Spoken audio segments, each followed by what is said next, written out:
long before anyone had heard of the Big Bang. Before telescopes could measure the age of a single star, there were rabbis in the land of Israel sitting with a strange, unsettling idea that this world, the one we're living in right now, might not be the first one. That before Adam ever opened his eyes in the garden, other worlds had already existed, and that every single one of them had been destroyed. This isn't something a novelist invented for dramatic effect. It's written in Genesis Rabbah, a collection of rabbinic commentary compiled sometime around the 5th century, in a passage discussing the very first verse of Genesis, chapter 3, verse 7, if you want to look it up yourself. The rabbis are trying to understand why the Torah begins the way it does, why the text uses the language it uses, and one of them offers an explanation so strange it's been debated for over 1,000 years. God, he says, had been building worlds and destroying them before this one. Building worlds and destroying them, not once, not as a single failed attempt corrected on the second try, repeatedly. An entire hidden history of creation and collapse, happening again and again, before the world we know ever came into being. Think about what that means for a moment. It means somewhere in Jewish tradition, over 1,500 years ago, there was already a whisper that our universe might be one attempt among many. That whatever came before us didn't survive. That we are, in some sense, living inside the version that finally held together. If you're listening to this late at night, drifting somewhere between awake and asleep, that thought might follow you down into your dreams. And that's fine. That's actually why I make these. So tell me in the comments where you are right now and what time it is where you're listening.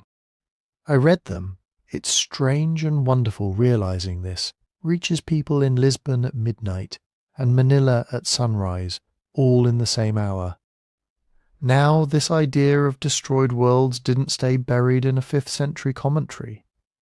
It resurfaced, centuries later, transformed and expanded almost beyond recognition, inside a book that would become one of the most influential, most controversial texts in all of Jewish mysticism. A book called the Zohar. The word means radiance, splendor, and it's the central text of Kabbalah, the mystical tradition that tries to look directly at the hidden architecture of God, creation, and the soul. The Zohar doesn't just mention the idea of prior worlds in passing. It builds an entire cosmology around it. It talks about ancient kings who ruled and died before our world existed. About divine light, so overwhelming that the vessels meant to contain it simply shattered under the pressure. It describes catastrophe at the very foundation of existence, a cosmic accident baked into the structure of reality itself. And it asks a question that honestly sounds almost scientific if you squint at it right.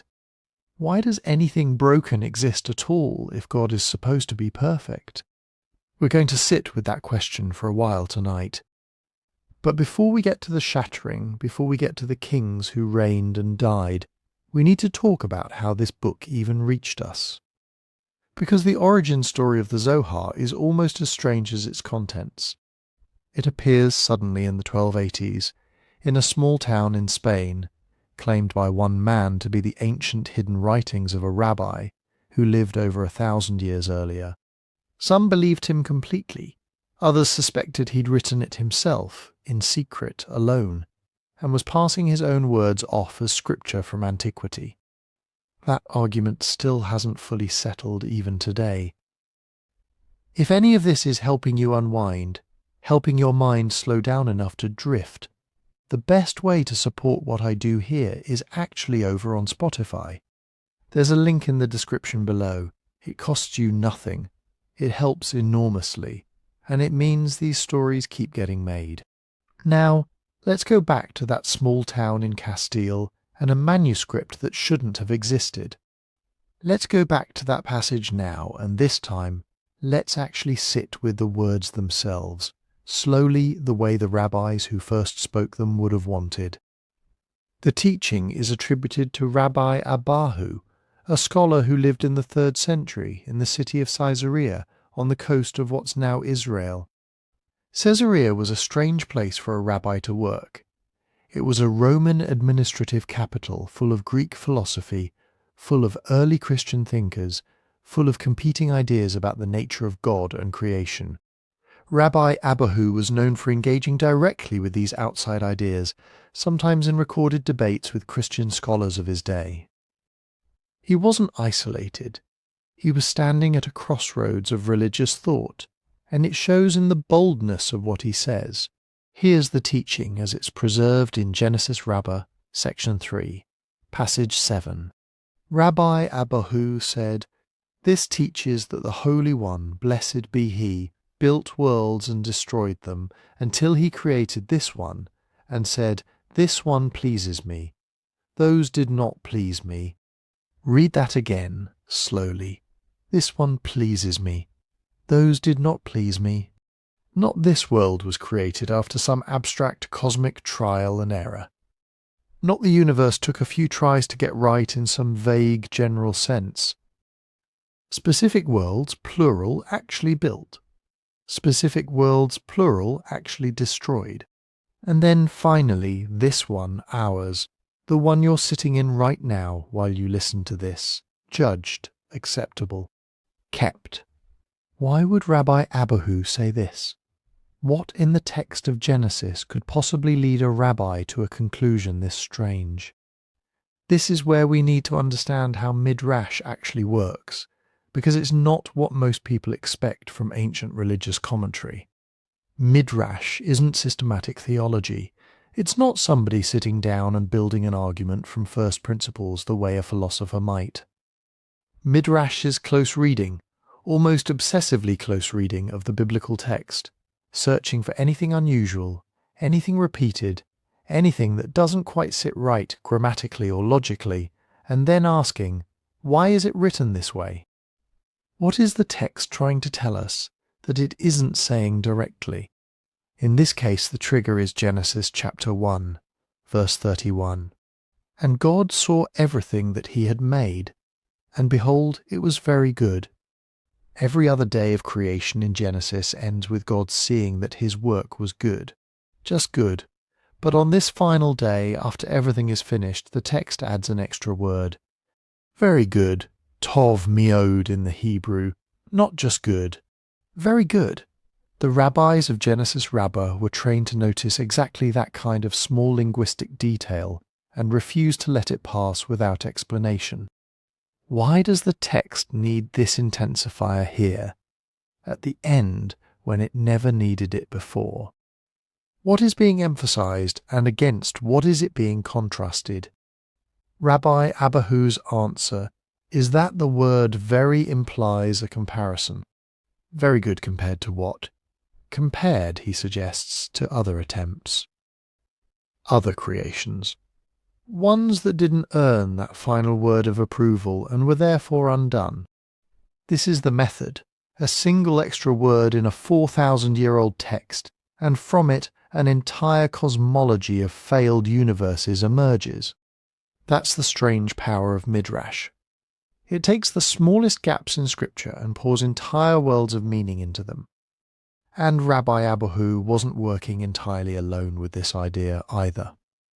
A closely related teaching shows up in Kohelet Rabbah, the Midrashic commentary on Ecclesiastes, compiled around the same general period, sometime between the 4th and 6th centuries.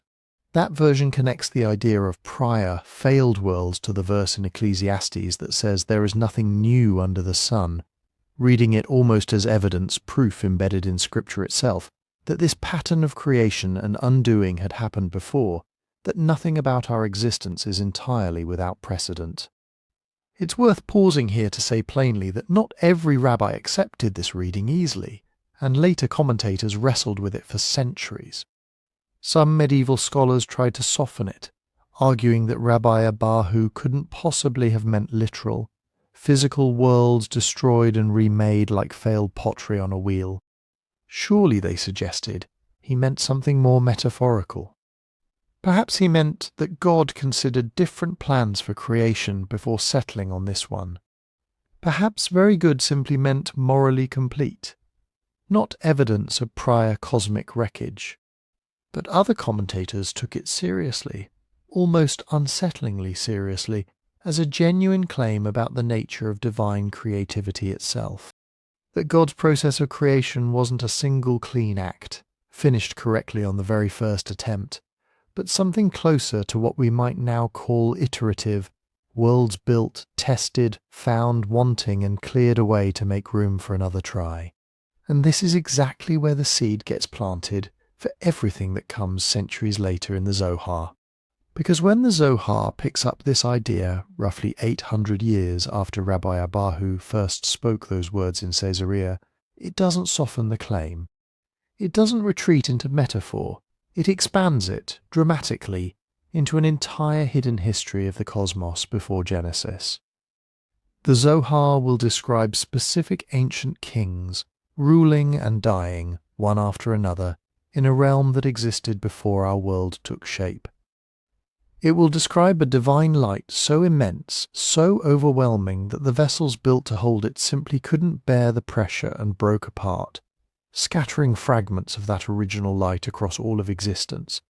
Shattered kings, shattered vessels, a cosmos with cracks running through its very foundation, cracks that, according to the Zohar, we are still living inside of today, and still, in a mystical sense, trying to repair. None of that appears explicitly in Rabbi Abahu's short teaching from the 3rd century. He gives us a single sentence, almost a throwaway comment buried in a much longer commentary on the creation narrative.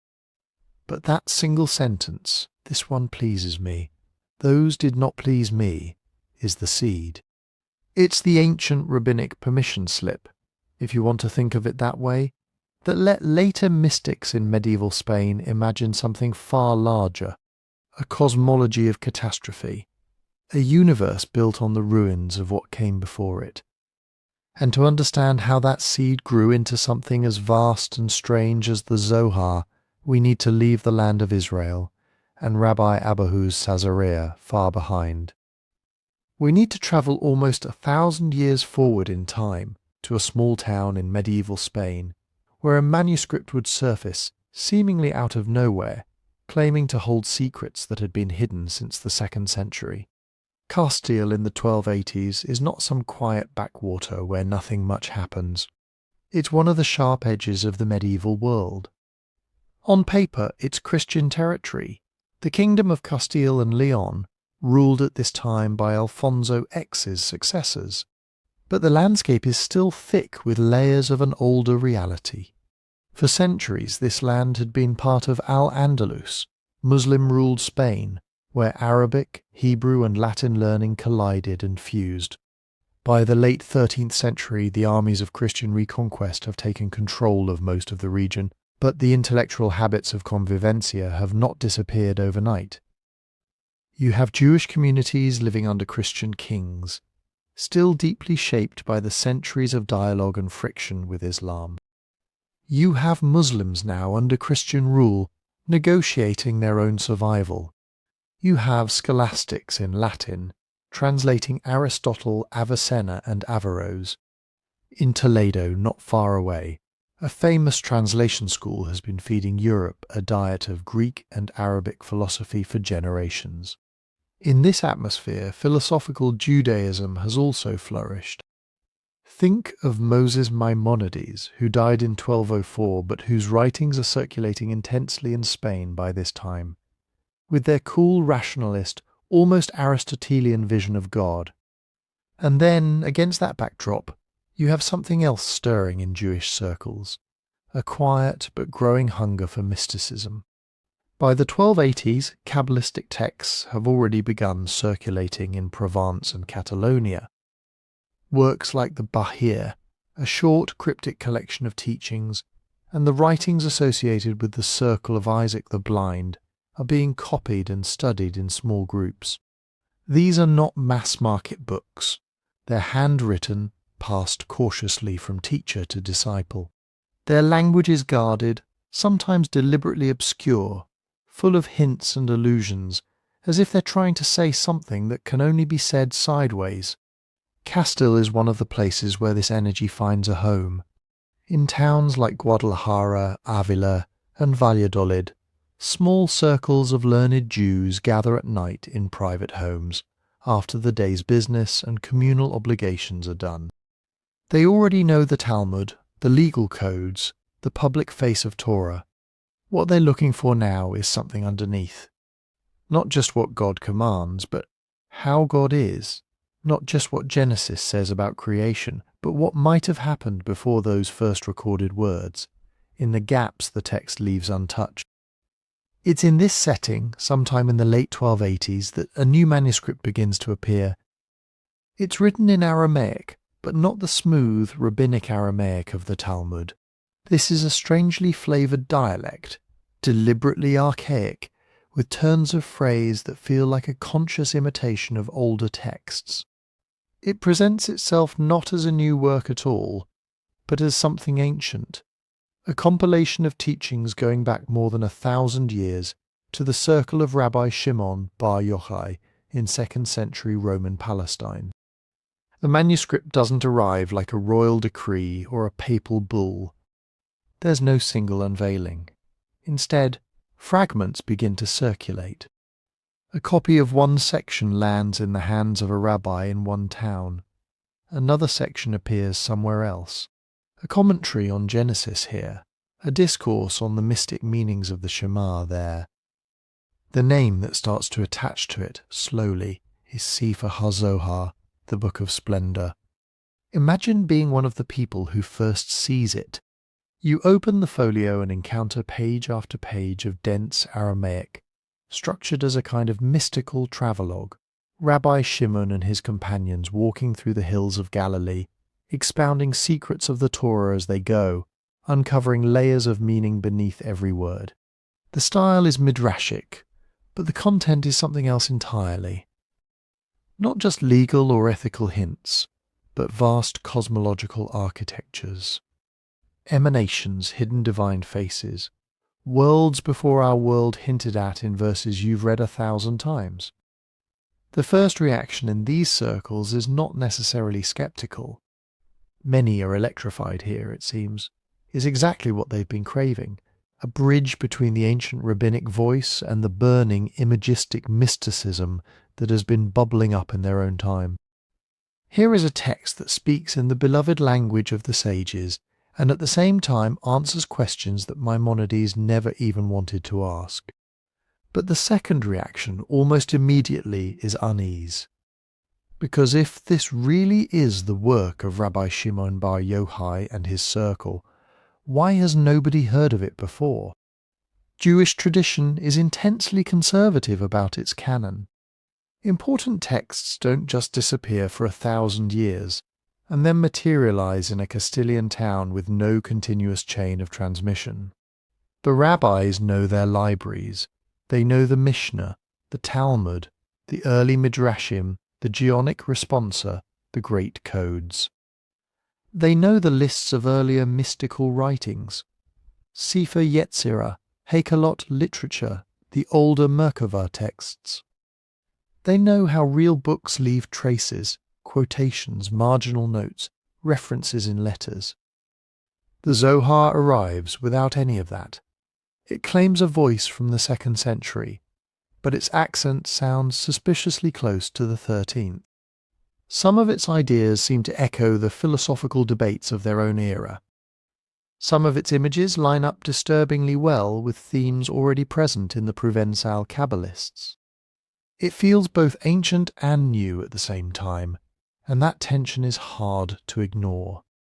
So the manuscript circulates in a kind of charged twilight. Admiration and doubt walk side by side. Some scholars embrace it almost immediately, accepting its claim of ancient origin as part of its mystique. Others handle it more cautiously, copying sections, studying them, but reserving judgment about where and when these teachings truly began. What nobody can deny is the effect it has.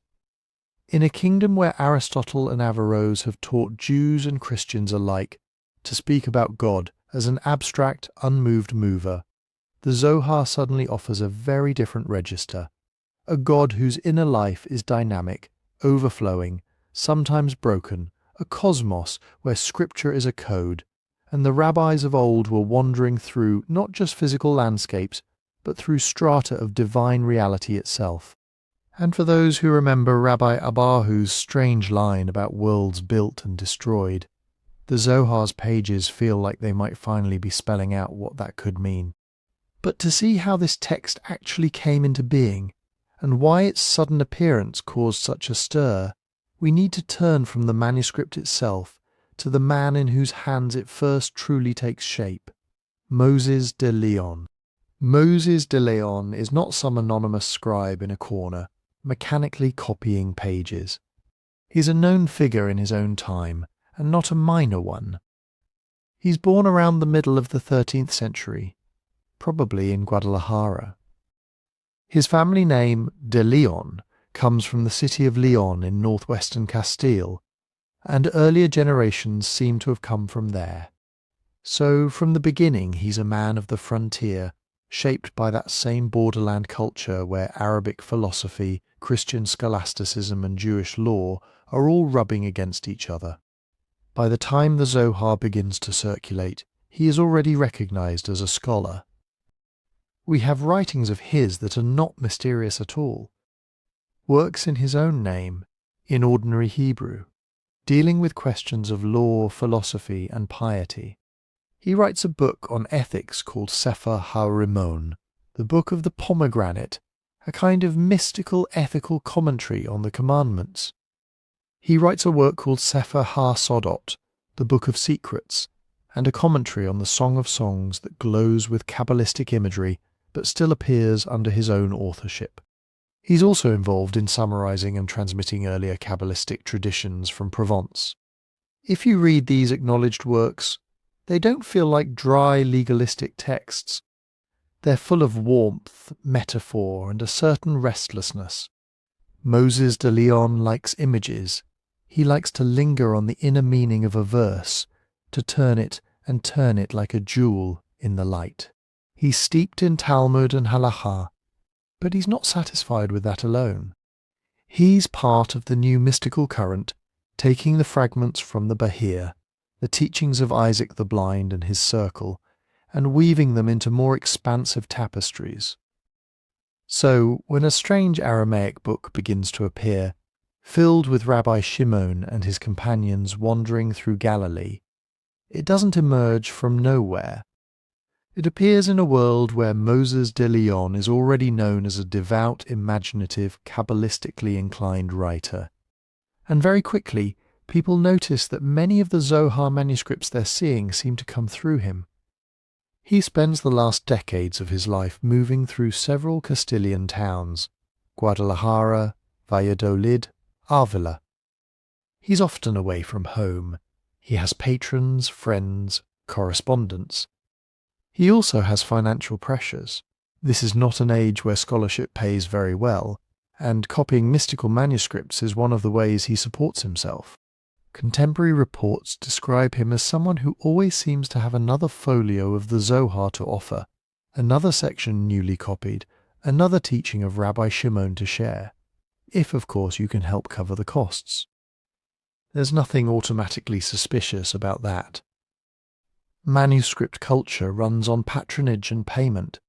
Scribes and scholars expect to be supported by those who want access to their work. But in Moses de Leon's case, the pattern becomes hard to ignore. A rabbi in one town hears that Moses has a remarkable set of ancient teachings. He writes asking for a copy. Moses replies, or appears in person with a manuscript of that very portion. A mystical exposition on Genesis, say, or on the Shema, attributed to Rabbi Shimon. Another patron asks about hidden meanings in a different biblical book. Sometime later, another Zoharic tractate surfaces, as if drawn from the same inexhaustible well. Money changes hands, coppins are made, the reputation of the work grows, and with that growth so do questions.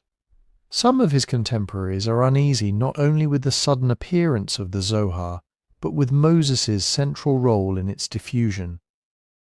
They notice how closely the theology of the Zohar lines up with themes in his acknowledged works, the same fascination with the inner dynamics of the divine, the same turns of phrase, sometimes even the same interpretations of specific verses. Only in the Zohar, those ideas are now being put into the mouths of second-century sages in an archaizing Aramaic.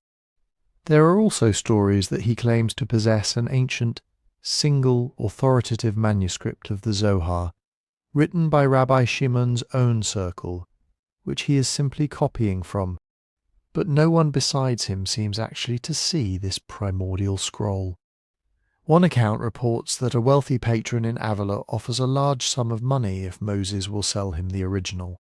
Moses delays, he promises, he gives reasons. The deal never quite happens. Is that because he's deeply attached to a sacred relic and doesn't want to part with it? Or because the original exists only in his imagination and in the piles of loose leaves on his desk? We don't know. What we do know is that by the time he dies in 1305, the Zohar has already spread well beyond his immediate circle. Copies have been made, recopied, carried to other regions. Its authority, at least in some mystical communities, is growing. And yet, almost immediately after his death, the suspicions that had been whispers start to crystallize. Friends and colleagues begin to talk more openly. Some say, with admiration, that Moses was the channel through which a hidden ancient tradition finally flowed back into the world. Others are less charitable. They suggest that he composed the Zohar himself, drawing on earlier Kabbalistic material and clothing it in the language and setting of the Talmudic age. Even those who revere the book are not always sure what to make of the man. Was he a faithful transmitter of something older, or the creative genius who gave Jewish mysticism its central text by writing it in his own time and then projecting it backward? That question hangs over his memory like a cloud, and it's that cloud that darkens further when a voice very close to him, perhaps the closest possible, gives her own account of what really happened. To hear it, we have to step into a small house in Avila just after Moses de Leon's death, and listen to the woman who lived with him, watched him write, and saw the money that came and went, his widow. She is not a scholar, she doesn't write books. We don't even know her name for sure. What we have is a scene that later writers reconstruct from a few reports. A small, dim room in Avila after 1305. The great Kabbalist is gone. The man whose letters crisscrossed Castile, whose manuscripts carried the voice of Rabbi Shimon bar Yochai back into the world, has died suddenly on the road, far from home. What remains in that house are his papers. Whatever money he hasn't already spent, and a woman who has just lost her husband and her livelihood in one stroke. Sometime after his death, a wealthy man comes knocking. In some versions, he's from Avila itself. In others, he has travelled some distance. He had been one of those patrons who heard of the mysterious ancient book in Moses's possession. Maybe he was the same man who had once tried to buy the original manuscript and been put off with delays. Maybe he was someone else who had sent money in advance for a promised copy that never arrived. Whatever the details, the core of the story is stable. He had expected, because of Moses's words, that there existed a single venerable scroll of the Zohar, written centuries earlier in the days of the Talmudic sages. He had paid, or was prepared to pay, a serious sum for access to it. Now Moses de Leon is dead. The patron comes to the widow with a simple proposition. Your husband promised me this ancient book, written by Rabbi Shimon and his circle. Let me buy it from you outright. You will be set for life. It is a life-changing offer. In an age with no pensions, no social security, a widow's survival can depend on whatever assets her husband leaves behind, and whatever family is willing to help. A single sale like this could mean dowries for daughters, a secure roof, dignity in old age. If such a book exists in the house, all she has to do is go to the chest, take out the scroll, and hand it over. According to the story, she doesn't. Instead, she gives an answer that later generations will quote, dissect, and argue about for centuries. She tells him there is no ancient manuscript. There is no single scroll written in the age of Rabbi Shimon bar Yochai. The book, she says, was written by her husband. In one version, she explains it bluntly. Moses de Leon composed the Zohar himself, over time, in his room, from his own mind and his own learning. There was no pre-existing text, no hidden treasure from the caves of Galilee. What he had were notebooks, loose leaves, drafts, not a relic from the 2nd century, but the work of a 13th century mystic. In another version she adds more. He did it, she reportedly says, because he realized that if he wrote his teachings under his own name, in ordinary Hebrew, they would bring in very little money. But if he attributed them to Rabbi Shimon, wrapped them in archaic Aramaic and a sense of ancient mystery, patrons would pay much more. According to this strand of the report, she claims he even said as much to her, that people will pay more for this if they believe it is from Rabbi Shimon bar Yochai than if they know it is from Moses de Leon. In still other retellings, the tone is softened slightly. She speaks not only of greed, but of genuine piety, that he believed the teachings themselves were holy, and that by placing them in the mouths of revered sages, he could ensure that people would listen, study, and take them seriously.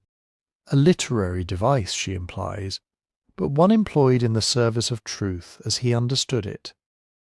The patron hears this. In the most famous version, he goes away empty-handed and deeply troubled, his faith in the Zohar's antiquity shaken by the testimony of the woman who watched the pages being written. From the standpoint of later historians, this is explosive.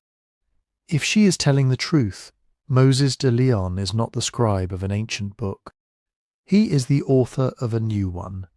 The Zohar is not a text from 2nd century Galilee, but from 13th century Castile, dressed in an older costume. But nothing in this story is simple. To begin with, we don't have the widow's words directly. We have them reported by others decades later in sources that have their own agendas. The most important of these is Isaac of Acre, a Kabbalist who travels to Spain in the early 14th century, specifically to investigate the origins of the Zohar. He hears conflicting reports. Some people assure him of its antiquity, others hint at fabrication. Among his informants, apparently, is this account of the widow's confession. Even in his own retelling, it is second-hand. He hears it from someone who heard it from someone else, and he writes it down already as a story that has begun to circulate. Then there is the question of context. What mood was the widow in when she spoke? Angry, betrayed by unpaid promises, exhausted from grief and debt. Was she trying to dissuade a man from prying into her husband's study? Was she telling the plain truth as she saw it, or repeating what others had said about her husband's work without fully understanding how he wrote? We simply do not know. There is also the uncomfortable but real question of motive on the patron's side. If he left that house without the precious ancient scroll he had expected, he might have had reasons to emphasize a version of the story that protected his own pride. The Zohar wasn't really an ancient treasure that he had failed to acquire.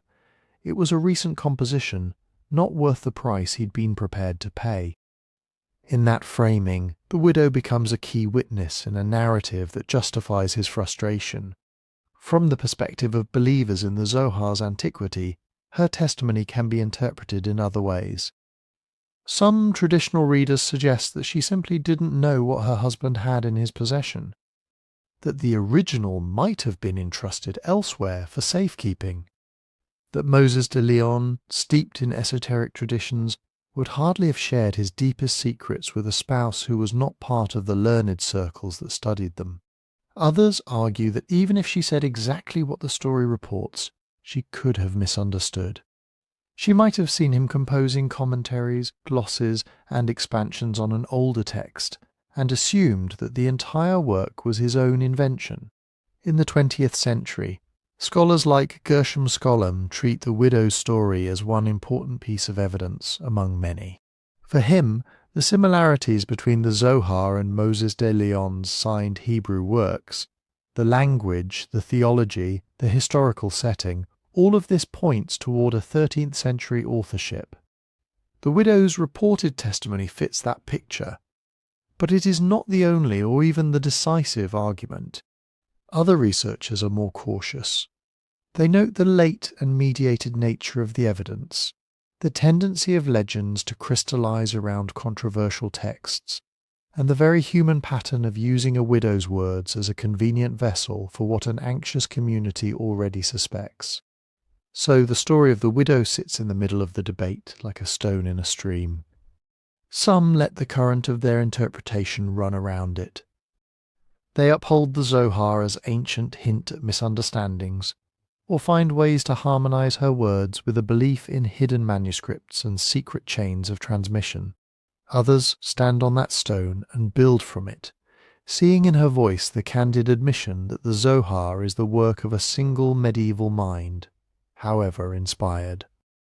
What is undeniable is that her story, whatever its exact historical accuracy, captures something essential about how the Zohar appears in the world.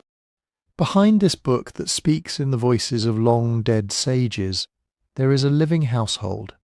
There is a man moving from town to town, writing late into the night, taking payment for copies.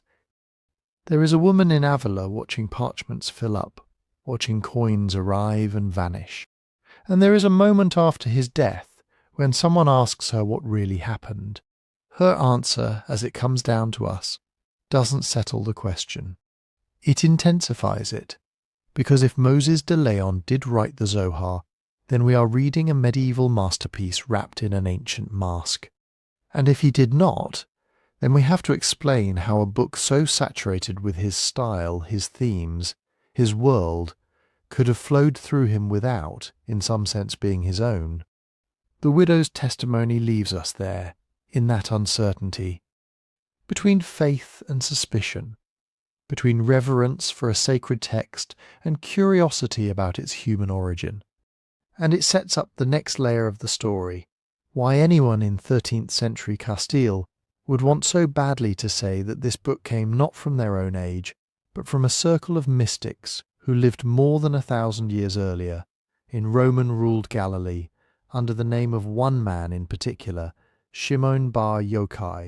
To understand why that name matters so much, we have to step back more than 1,000 years before Moses de Leon, to another world entirely. 2nd century Galilee. The temple in Jerusalem has already been destroyed by Rome. The Great Revolt of 66-73 is over. Another rebellion, the Bar Kokhba Revolt, rises and fails around 132-135. Judea is shattered. Torah study has shifted north into villages and small towns under Roman rule.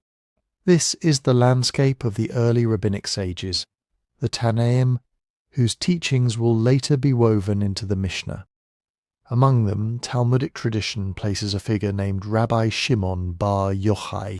In the classical sources, he is not a wandering 13th century mystic, but a scholar in the circle of Rabbi Akiva, one of the giants of the age. He is sharp-tongued, uncompromising, fiercely devoted to Torah. The Talmud remembers him as someone whose halakhic rulings tend toward the strict, whose words can be cutting, whose spiritual intensity is dangerous even to those around him. He is also in those same sources a man at odds with Rome. In one famous passage in Tractate Shabbat, the rabbis are sitting and discussing the deeds of the Roman Empire. One praises the roads and markets they have built.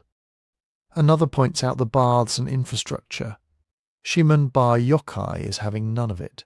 He says that everything they have done only for their own benefit, roads for taxes, baths for pleasure, markets for their own luxury. According to the story, this comment is reported to the authorities. The others are spared, but a death sentence is declared against Shimon. This is where his legend begins to stretch beyond the ordinary. Warned of the decree, Rabbi Shimon and his son, Rabbi Elazar, flee. First to a study house, then, when that becomes unsafe, to a cave. They go underground, literally. The Talmud tells it like this. They hide in a cave for 12 years. A carob tree and a spring miraculously appear to sustain them. They remove their clothes, bury themselves in sand up to the neck, and study Torah all day, emerging only to pray. Human contact falls away. Time stretches. What remains is text, thought, and a burning sense of divine presence. After 12 years, the emperor dies. The decree is annulled.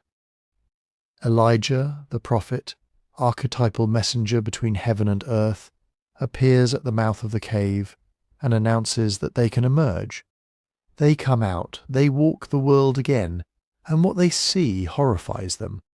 People are ploughing and sowing, working their fields, going about ordinary life. To men who have spent more than a decade in total immersion in sacred study, this looks like a betrayal. In the Talmudic scene, wherever Rabbi Shimon and his son turn their gaze, fields and people are burned by the intensity of their disapproval. A heavenly voice intervenes and sends them back into the cave. It takes another year, the story says, for them to learn how to live in a world where not everything is Torah all the time. By the time they emerge again, Shimon is different. He has, as the Talmud puts it, learned that it is enough for the world that some are engaged in Torah and some in worldly work. His fire has been tempered into something that can exist among other humans. That is the core of his Talmudic persona, a radical devotion to God and Torah, forged in resistance to empire and in a cave where study becomes an all-consuming reality. Later, Midrashim add layers. They tell of his insights, his legal decisions, his ability to work wonders. His grave, traditionally located at Meron in the Galilee, becomes a pilgrimage site. His death day, Lag Boma, is remembered in some traditions as a day of joy, associated with hidden teachings revealed before his passing. All of this is still, more or less, within the boundaries of rabbinic storytelling. A charismatic sage, a dramatic life, a cave. But when the Zohar surfaces in Castile in the late 13th century, that cave becomes something else entirely. In the pages of the Zohar, Rabbi Shimon bar Yochai is no longer only a halakhic authority or a persecuted rebel. He is the master of a secret circle. He walks Galilee with a band of disciples. They wander from village to village, from hillside to hillside, unveiling the inner meaning of the Torah as they go. Every verse, every word, every letter opens into cosmic structures, divine emanations, worlds built and worlds destroyed. The cave is now the place where these secrets were first entrusted to him. His 12-year seclusion becomes an apprenticeship not just in law and law, but in the hidden architecture of reality. When the Zohar speaks in his voice, this is the backstory it presupposes, that the man who went into hiding from Rome came out of the earth carrying a knowledge that could not yet be disclosed. So why, 1,000 years later, does a Castilian book claim him as its author? Part of the answer is simple prestige. In rabbinic culture, authority flows through chains of tradition.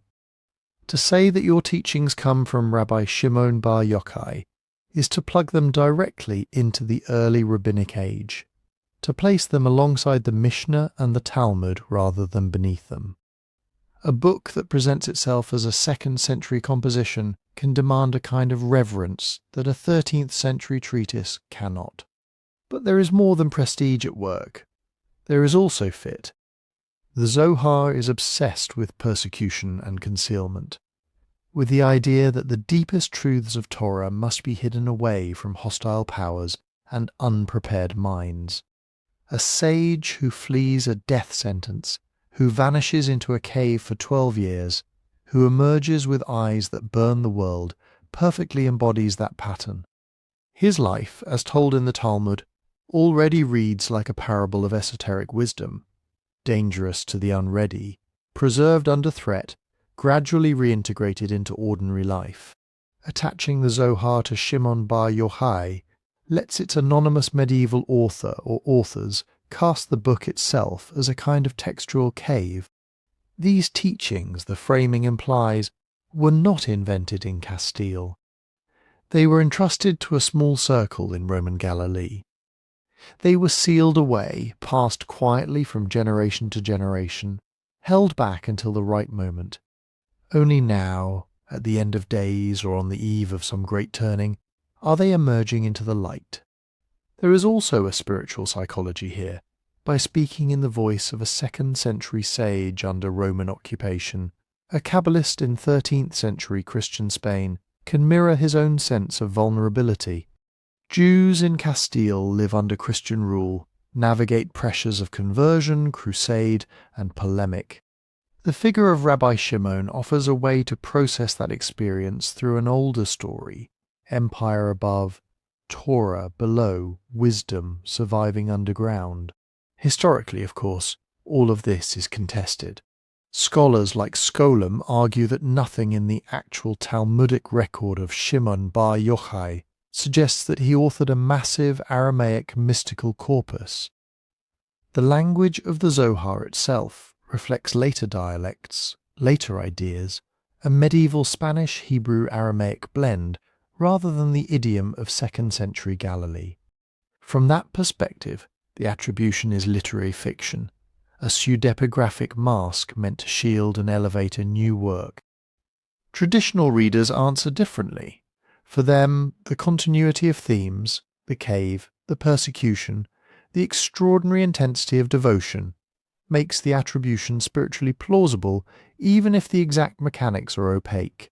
Some will say the Zohar preserves oral teachings from Shimon bar Yochai's circle, written down much later. Others will suggest that Moses de Leon and his peers were channels, not creators, vessels through whom ancient lights shone again. Either way, the choice of name is not random. Of all the sages of the Mishnah, it is Rabbi Shimon bar Yochai, whose story involves years in a cave, whose persona fuses scholarship, secrecy, and danger, whose death is remembered in some circles as the day when hidden wisdom poured into the world. When a manuscript appears in Castile that claims to reveal the inner worlds of the Torah, to speak of God building and destroying universes before ours, it does not attribute itself to a quiet legalist or a courtly diplomat.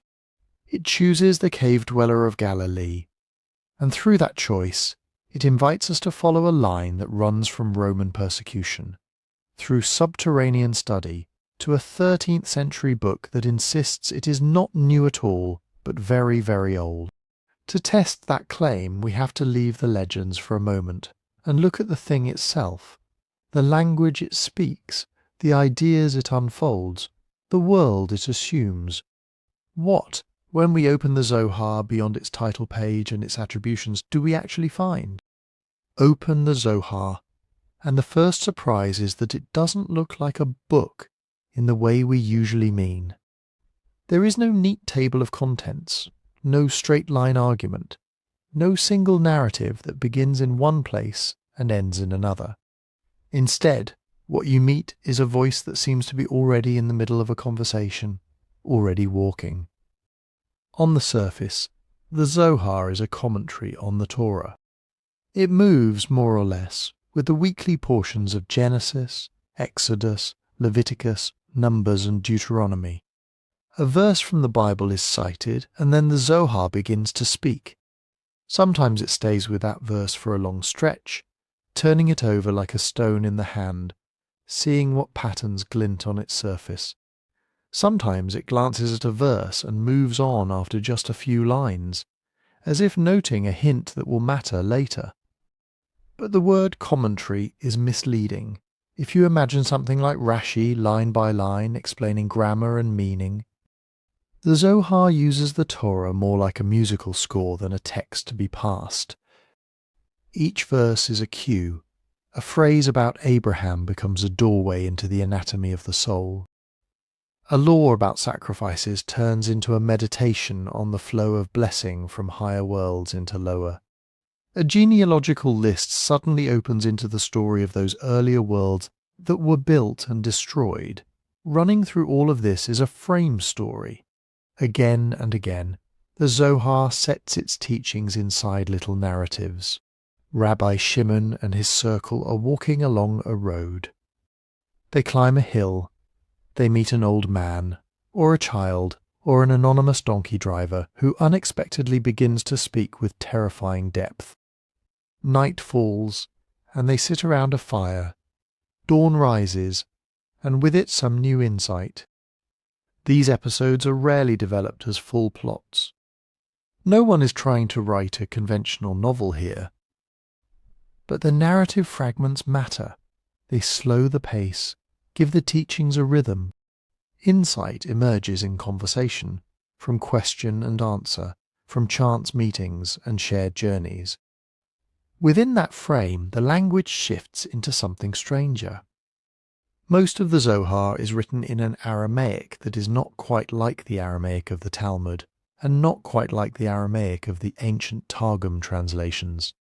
It is deliberately archasing, thick with unusual words, unusual spellings, phrases that echo Syriac here, Galilean usage there, and occasionally slip into medieval Hebrew underneath. This gives the text a particular atmosphere.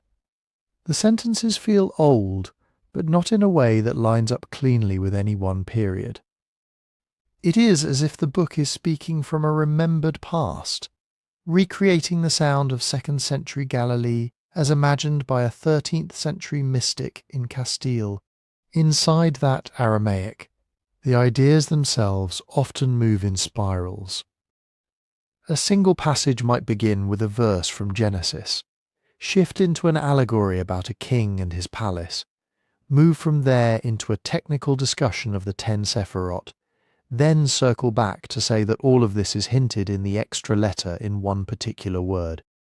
The style is associative, not systematic. It follows chains of resonance. Similar letters, shared numerological values, echoes between one biblical story and another. This is part of why the Zohar does not read like other rabbinic texts. Open the Mishnah or the Talmud, and you find argument. Positions are laid out, debated, reconciled, or left unresolved. There is a sense of legal architecture, definitions, cases, countercases, decisions. Even the Midrashim, when they tell stories about biblical characters, tend to return to a clear moral or legal point. The Zohar rarely argues in that way, it more often unveils. A sage begins to speak, and what he says is accepted as a disclosure of a hidden layer of Torah. When there are multiple readings, they are usually laid side by side as different faces of the same truth, not as rivals fighting for exclusive correctness. The energy is not forensic but contemplative. The goal is less to decide what the law is and more to glimpse how the law, the story, the world itself, look from inside the divine. Even its treatment of halakhic material is different. Classical rabbinic texts will ask, is this permitted or forbidden? What if the case is slightly different? Which authority do we follow? The Zohar will take the same commandment and ask, what happens in the upper worlds when a person does this? What channels of blessing does it open? What damage does transgression cause in the invisible body of the cosmos? That shift in question changes everything about the tone. The Zohar is full of technical terms and coded phrases, but it is also startlingly emotional. God is not only the Holy One, blessed be He, but also the Ancient of Days, the King, the Mother, the Bride. The commandments are not only duties, they are acts of union and repair. The patriarchs are not only characters in a national story, they are personifications of specific divine attributes. Reading becomes participation in a drama that is happening always, everywhere. At the same time, the text keeps its feet on the ground. The disciples get tired, they fall asleep, and dream. They fear Roman soldiers, they worry about whether certain teachings should be written down at all. The visionary language is anchored to particular roads in the Galilee, named villages, named students. This back and forth between the ordinary and the cosmic is one of the book's signatures. The most abstract theology is always happening to someone, somewhere, on a specific day. And then there is the mood. Rabbinic compilations often have a clipped economical style. Sentence after sentence, case after case. The Zohar lingers. It returns to phrases like "come and see." It speaks of mysteries not revealed to any human since the day the world was created. It pauses to weep over exile, over suffering, over the hiddenness of God. It can spend pages on the inner meaning of a single word, not because a decision hangs on it, but because that word is seen as a gate into a lost world. Historically, this mixture of Aramaic mysticism, narrative framing, and meditative exposition made the Zohar very hard to classify. It is not quite law, not quite philosophy, not quite story. It is a commentary that behaves more like a mystical epic, a walk through the Torah, in which each step tries to touch something infinite. And when it reaches those verses that hint at kings who reigned and died before the line of Israel, this style becomes the doorway through which the book can speak about something even more radical, worlds that existed before ours and the meaning of their destruction. When the Zohar finally turns to those verses about the kings who reigned in Edom, it slows down. The Torah in Genesis 36 gives what looks like a dry genealogical list. But for the Zohar, this is not just history, it is a fault line. Here is how the Bible itself speaks. These are the kings who reigned in the land of Edom before any king reigned over the children of Israel. And Bela son of Beor reigned in Edom, and the name of his city was Dinhava. And Bela died, and Jobab son of Zerah of Bozrah reigned in his stead. And Jobab died, and Husham of the land of the Temanites reigned in his stead. And Husham died, and Hadad son of Bedad, who smote Midian in the field of Moab, reigned in his stead. And the name of his city was Avith. And Hadad died, and Samlah of Masrekah reigned in his stead. And Samlah died, and Saul of Rehoboth on the river reigned in his stead. And Saul died, and Baal-Hanan son of Akbor reigned in his stead. And Baal-Hanan son of Akbor died, and Hadar reigned in his stead. And the name of his city was Pau, and his wife's name was Mehetabel, daughter of Matred, daughter of Mezahab. Over and over the same drumbeat, he reigned, and he died. He reigned, and he died. The Zohar reads this as something more than political turnover. It hears in the repetition a description of structures that cannot endure.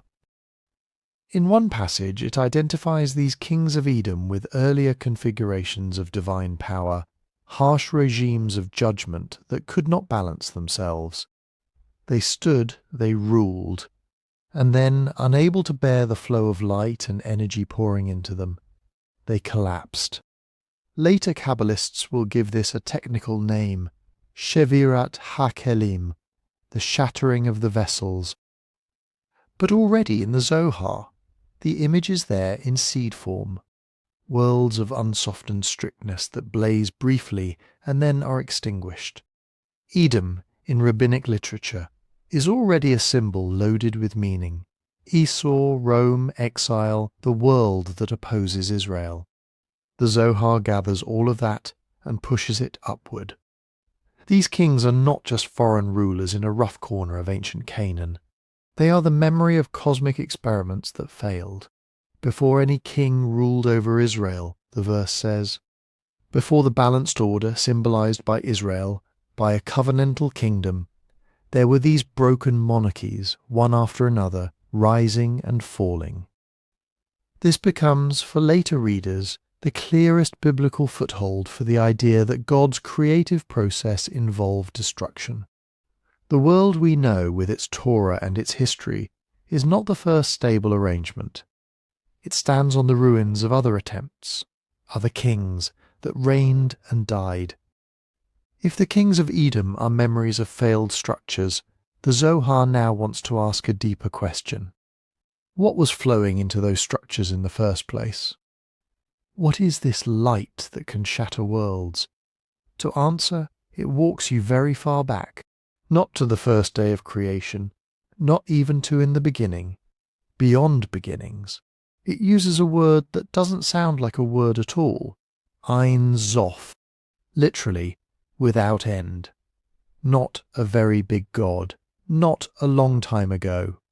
Ein Sof for the Zohar is what you reach when you strip everything away.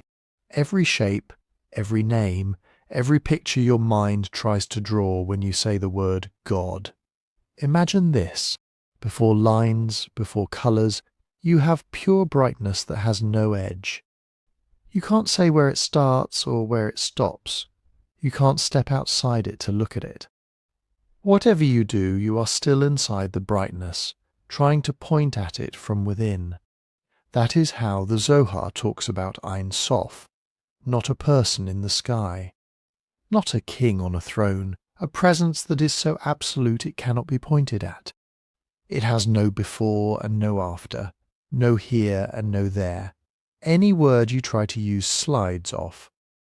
The rabbis of late 13th century Castile had names for God from the Bible. Elohim, YHVH, the Almighty, the Holy One, blessed be He. But in Zoharic circles, among people like Moses de Leon and the mystics he moved among in Guadalajara and Avila, you start to see this other term spread, Ein Sof, because they needed a way to say, there is something beyond all the names. But if Ein Sof is this endless, undifferentiated brightness, another problem appears.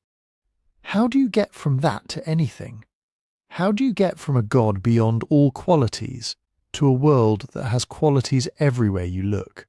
Hot and cold, bitter and sweet, mercy and judgment, love and fear, birth and extinction. The Zohar's answer is not a straight line. It's a cascade. It says the infinite does not leap directly into stones and trees and human bodies. It unfolds through stages like light passing through coloured glass. Those stages are called the Sefirot. Sephira in Hebrew comes from a root that means to count, to tell, even to shine.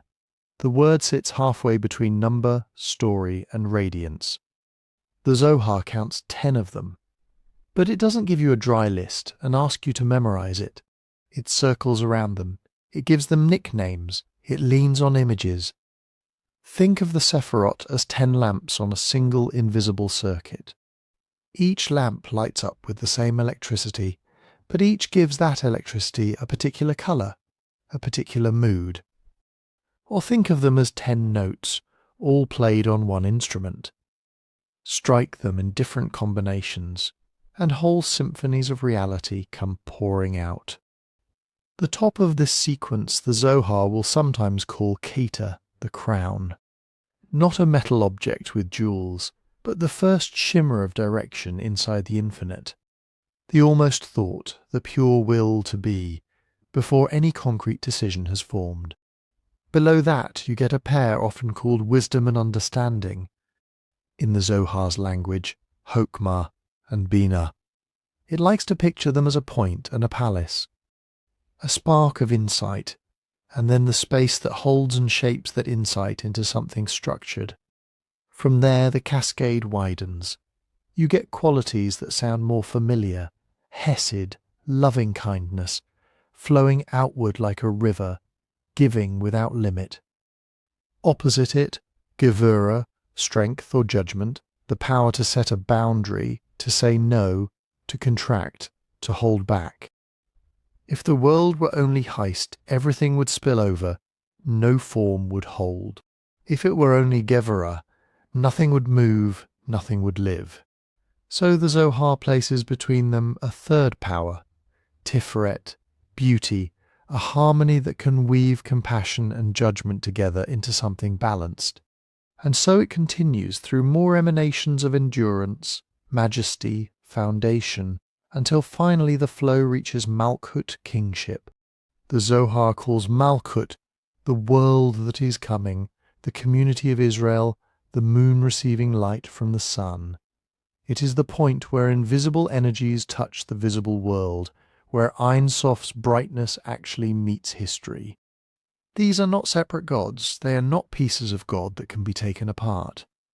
The Zohar is very clear. The Sefirot are all one. They are all faces of one underlying mystery. They are different ways that the infinite inscribes itself, moment by moment. But when it tells its stories about creation and destruction, about kings that rise and shatter, it uses the Sefirot as its stage. Those Edomite kings you just heard about, in Zoharic reading, they line up with certain Sephirotic configurations. Not the final, well-balanced arrangement symbolized by Israel, but earlier alignments of divine traits that didn't know how to share. Picture a single attribute like Gevurah, taking the throne alone. All firmness, all severity, with no counterweight of softness. The light from Ein Sof pours in, the way water pours into a clay jug. But the jug was not built to handle that kind of pressure. It cracks. He reigned and he died.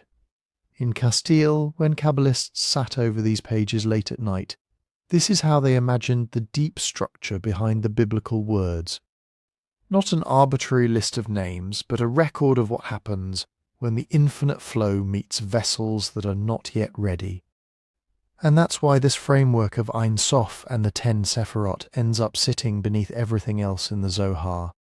Any time the book talks about God speaking, it is really pointing to energies moving between these levels.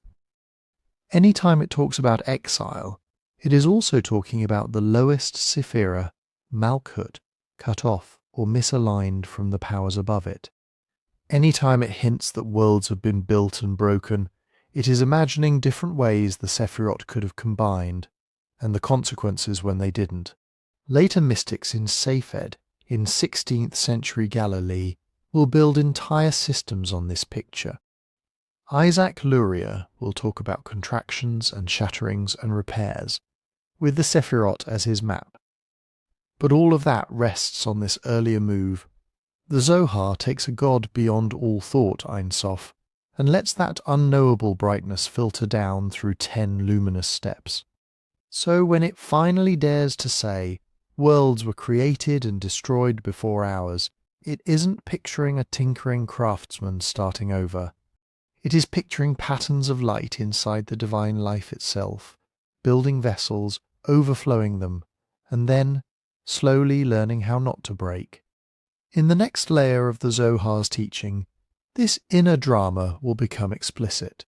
The circle of mystics will gather, the master will speak, and they will try to map these hidden currents, Sephira by Sephira, as if watching the infinite breathe.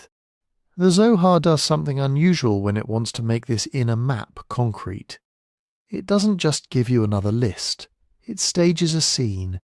It says, once, Rabbi Shimon bar Yochai gathered his companions together for a great assembly. Idra Rabba, in Aramaic. The great threshing floor, it pictures them not in a study hall in Castile, but back in 2nd century Galilee, on a mountain, as if the Roman persecutions had just eased and it was finally safe to speak without whispering. But the mood is not relaxed. The tone of the Idra is heavy, charged. The air feels thick. The text imagines Bar Yochai calling 9 of his closest disciples and warning them that not everybody is going to walk away from what they're about to hear. Mystical knowledge in this telling is not an interesting theory. It is voltage. Too much in the wrong vessel can break you. So the Idra opens like a ritual. They purify themselves. They sit in a circle. Each one takes a place. Each one, the Zohar says, represents a particular channel in the divine structure. 10 Sefirot above, 10 human receivers below. And then Bar Yochai begins to speak. Up to this point, the Zohar has mostly talked about the Sefirot as energies and attributes, as flows and harmonies. In the Idra Rabbah, something shifts. It starts drawing a face. It uses an old phrase from the book of Daniel, Atika Kadisha, the Ancient of Days. And then it begins to describe that ancient in a way the Bible never does. Not as a robed figure on a cloud, but as a kind of cosmic head whose every feature is a coded name for a sephira. It talks about skull and brain, about hair and forehead and eyes, about cheeks and beard and mouth. It lingers on each part, almost obsessively, counting strands, tracing wrinkles, pointing to tiny hidden spaces between lip and tooth. On the surface it sounds almost anatomical. Underneath, every detail is a way of saying how the infinite light filters into form. The skull of the ancient, in Idra language, is the most concealed will, the hidden Kita, crown, that lies behind all intention. It is closed on all sides, no crack, no opening, because this is the level where no question can yet be asked. Inside that skull is the brain that does not think, the pure, undivided delight of Ein Sof before it has even split into wisdom and understanding. From the skull, the Idra says, a trickle of whiteness begins to flow. It becomes hair, not decorative hair, hair as the thinnest channels through which infinite light can drip into the worlds without burning them away. Every strand is a tiny line of mercy, a path where strict judgment is thinned out, softened, made survivable. The Idra counts 13 tufts of beard, 13 paths of compassion. Each one is a way judgment can bend, a way the world can be forgiven instead of erased. The forehead is another level, a wide, shining plane that can be stern or gentle. When it knots, the Idra says, strict Gevurah is active. When it relaxes and brightens, compassion rises, and the harsh decrees are torn up. The eyes, in everyday Torah language, are organs of seeing. In the Idra, they are luminous pools where wisdom and understanding meet. Their tears are not sadness, but overflow, drops of surplus light descending into lower realms when the worlds below are ready to receive more clarity. Even the nose is mapped. Those great Neanderthal nasal passages you heard about earlier helped warm frozen air. In the Idra, the nostrils of the Ancient of Days are exhaust vents where excess severity is breathed out, turned into a softer, life-giving wind instead of a destructive blast. The cheeks are places of delight. The beard is the weave of mercy and judgment as they spill outward. The lips are thresholds of speech where inward thought becomes creative word. Nothing in this face is neutral. Every fold is a negotiation between too much and too little, between a light that shatters and a light that can be received. For the circle of companions in the story, this is not abstract. The Zohar imagines them interrupting, asking short, trembling questions. Bar Yochai responds, elaborates, and then suddenly falls silent, as if listening for something coming through him rather than from him. At times the text says that as he speaks about one feature of the divine countenance, a corresponding light flares in his own face, or in the faces of the companions. It hints that a human being can become a mirror of that greater visage, that the 10 Sefirot above can line up with 10 points in a person below. As the teaching deepens, the drama darkens. The Idra recounts that 3 of the disciples die in the middle of the session. Their souls, the narrative says, were swept upward by the flood of revelation, unable to bear the strain. This is how the text signals the extremity of what it is doing. You are not just hearing that God is merciful or just. You are being walked ridge by ridge through a mystical anatomy of the divine life, as if the Sefirot had been crystallized into a single luminous head, and every line on that head were a history of worlds created and undone. For modern scholars, this is part of what makes the Idra Rabbah the literary peak of the Zohar. On one level, it is a bravura feat of imagination, page after page of tightly woven symbolic description, full of wordplay and cross-references, taking a biblical image and stretching it into an entire universe. Historically, it reflects the late 13th century Kabbalists at their most daring. Men in Castile, likely including Moses de Leon, taking older midrashic phrases and giving them a new esoteric body. They sit in their own circles in Guadalajara or Avila or Segovia and project themselves back into that ancient Idra, hearing Bar Yochai's words as if dictated across 1,000 years. For them, this was not poetry for its own sake. It was an attempt to chart, in obsessive detail, how the infinite brightness of Ein Sof passes through the filter of the Sefirot without collapsing the worlds, where mercy enters, where judgment condenses, where too much light once flowed and broke vessels apart. Every strand of the ancient's beard is a way to say, this is how the shattering can be prevented next time. This is why, inside the Zohar, the Idra functions not just as a teaching, but as an event. It is the moment when the inner architecture of God is no longer hinted at in passing images, but laid out, line by line, in speech that risks everything. A gathering where humans sit just close enough to the fault line between Ein Sof and the worlds to feel the tremors. Later mystics will return to these pages again and again. They will map meditations onto each wrinkle and hair. They will hear in the 13 attributes of the beard the same 13 attributes of mercy recited in synagogue. They will say that praying with these images in mind helps realign the Sefirot themselves, mending cracks before they widen. But in the Zohar's own flow, the Idra Rabbah is only the first wave. The Great Assembly will have a sequel. The Master will gather them again, for a smaller, more final council. And this time the drama will turn from mapping the divine face to facing the death of the one who revealed it. The Zohar calls the sequel Idra Zuta, the small assembly. Years have passed in the story. The great cosmic face has already been drawn. The companions have already sat at the edge of what a human mind can carry. Now the circle contracts. The text places them again in Galilee, but this time not on a high mountain in the open air. It imagines them gathered around Bar Yochai as he lies on his deathbed, already half turned towards somewhere else. The mood is different from the vast electrified tension of the first Idra. Here the pace slows, the atmosphere is hushed, almost like the last embers of a fire that had once roared. There is an unmistakable sense that something is closing, and that whatever is about to be said will not be said again. The Zohar has Bar Yochai know that his time has come.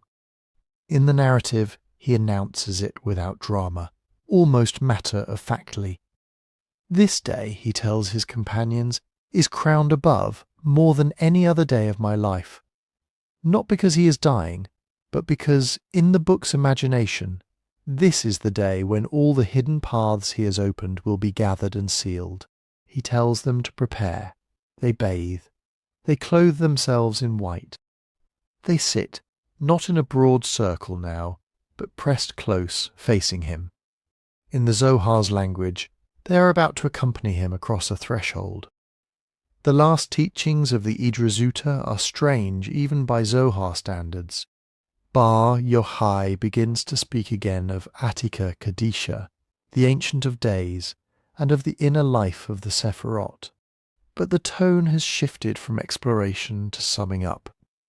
It is less about new detail and more about realigning everything that has already been said.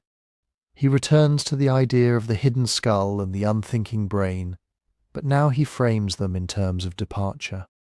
The concealed will, he suggests, is not only the source from which worlds are drawn, it is also the place to which they return.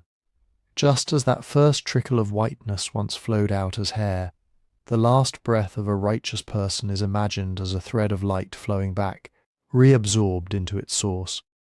The companions listen as he ties knots between doctrines they have learned over years of wandering. He links the beard's paths of compassion to the way a soul is judged and escorted upward. He hints that the same channels that once softened decrees for the living now open as avenues of welcome for the departing. The narrative hints that the world outside the room is fading. As he speaks, the Zohar says, "The house fills with light." Not metaphorical light in the later commentaries, but literal light in the story itself. A radiance that thickens the air until the companions cannot look directly at his face. The Aramaic leans hard on imagery of brightness, shining, gleaming, burning, a glow that is at once gentle and unbearable. The soul in this telling is not a wisp, but a lamp, and the wick is almost consumed. Bar Yochai tells them to mark the day. The Zohar dates it, the 18th of Iyar, the day later known in Jewish tradition as Lag BaOmer. Historically, it is a late medieval book projecting a date backward. Inside the story, it is the exact point where heaven and earth are said to be closest. He calls his son, Rabbi Elazar, and his remaining companions near. He blesses them one by one, with words that echo Jacob's blessings to his sons in Genesis, but with a mystical overlay. Each student is appointed as a guardian of some aspect of the teaching. Each one is tied symbolically to a sephirah he has helped to open. And then he says something that, for the Zohar's believers, is the crux.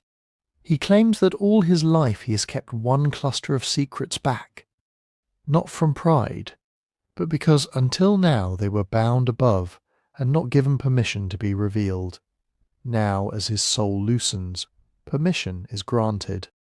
So the Idra Zuta becomes a scene of last disclosures.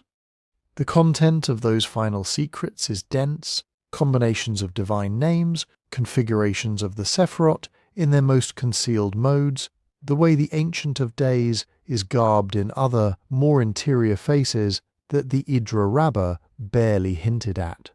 But the narrative's real emphasis is not on decoding every detail. It is on the timing. These are truths, the story implies, that cannot be entrusted to a living teacher who must still live in the compromise of the world. They can only be spoken once at the lip of death, when the speaker already stands beyond the danger of misusing them. As he utters them, the light grows stronger. The Zohar describes thunder outside, a fire that seems to wrap the house, a smell of spices, like the Havdalah ceremony that marks the boundary between sacred time and weekday. The companions are terrified, but Bar Yochai is calm. He tells them not to be afraid. This fire, he says, is not here to consume, but to escort. And then the line the tradition never forgets. He gathers his feet up onto the bed, recites a verse and says, "With this word my soul is bound in a knot with the One." In some manuscripts, the phrase is even more intimate. "The whole day I have been bound to the Holy One. Blessed be He, and now He and His assembly come to meet me." The house, the Zohar says, trembles. At that moment his voice stops. The light does not. The companions fall faces to the ground, unable to raise their eyes for some time. When they do, the story says, the fire has cleared, but a stubborn radiance still hangs over the place where his body lies. They hear a voice, a bat call, an echo of prophecy, proclaiming, "Come, gather for the Hilula of Rabbi Shimon." Hilula, wedding feast. The death of the master is framed not as a loss, but as a union. The joining of the soul with its source, the reweaving of an individual thread of light back into the endless fabric of Ein Sof. Over the centuries, that line will create a real-world ritual. Every year on Lag BaOmer, thousands of Jews will gather at the tomb attributed to Bar Yochai in Meron. In the Galilee, light bonfires, sing and speak of a hidden joy in his passing. They will call it his wedding day, borrowing the Zohar's word as if the narrative were a historical report. For historians, this is a product of late tradition. The grave's attribution is contested. The linkage between the medieval text and the physical site is anything but certain. But the power of the scene inside the book is unmistakable. The Idra Zuta plays a specific role in the architecture of the Zohar. It does not simply record a sage dying. It turns his death into a liturgical moment in the life of the Sefirot. The departing soul becomes part of the cosmic drama. The same light that once carved features into the face of the ancient now receives back one of its reflections. And by staging this, the text does something for itself. It inscribes its own origin story as sacred myth. The Zohar is not just a scroll found in Castile in the 1280s, copied and sold by Moses de Leon.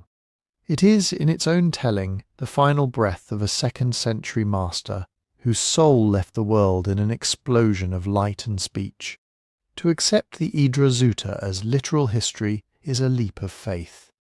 To reject it as pure fiction is, for many readers, to miss what it is doing.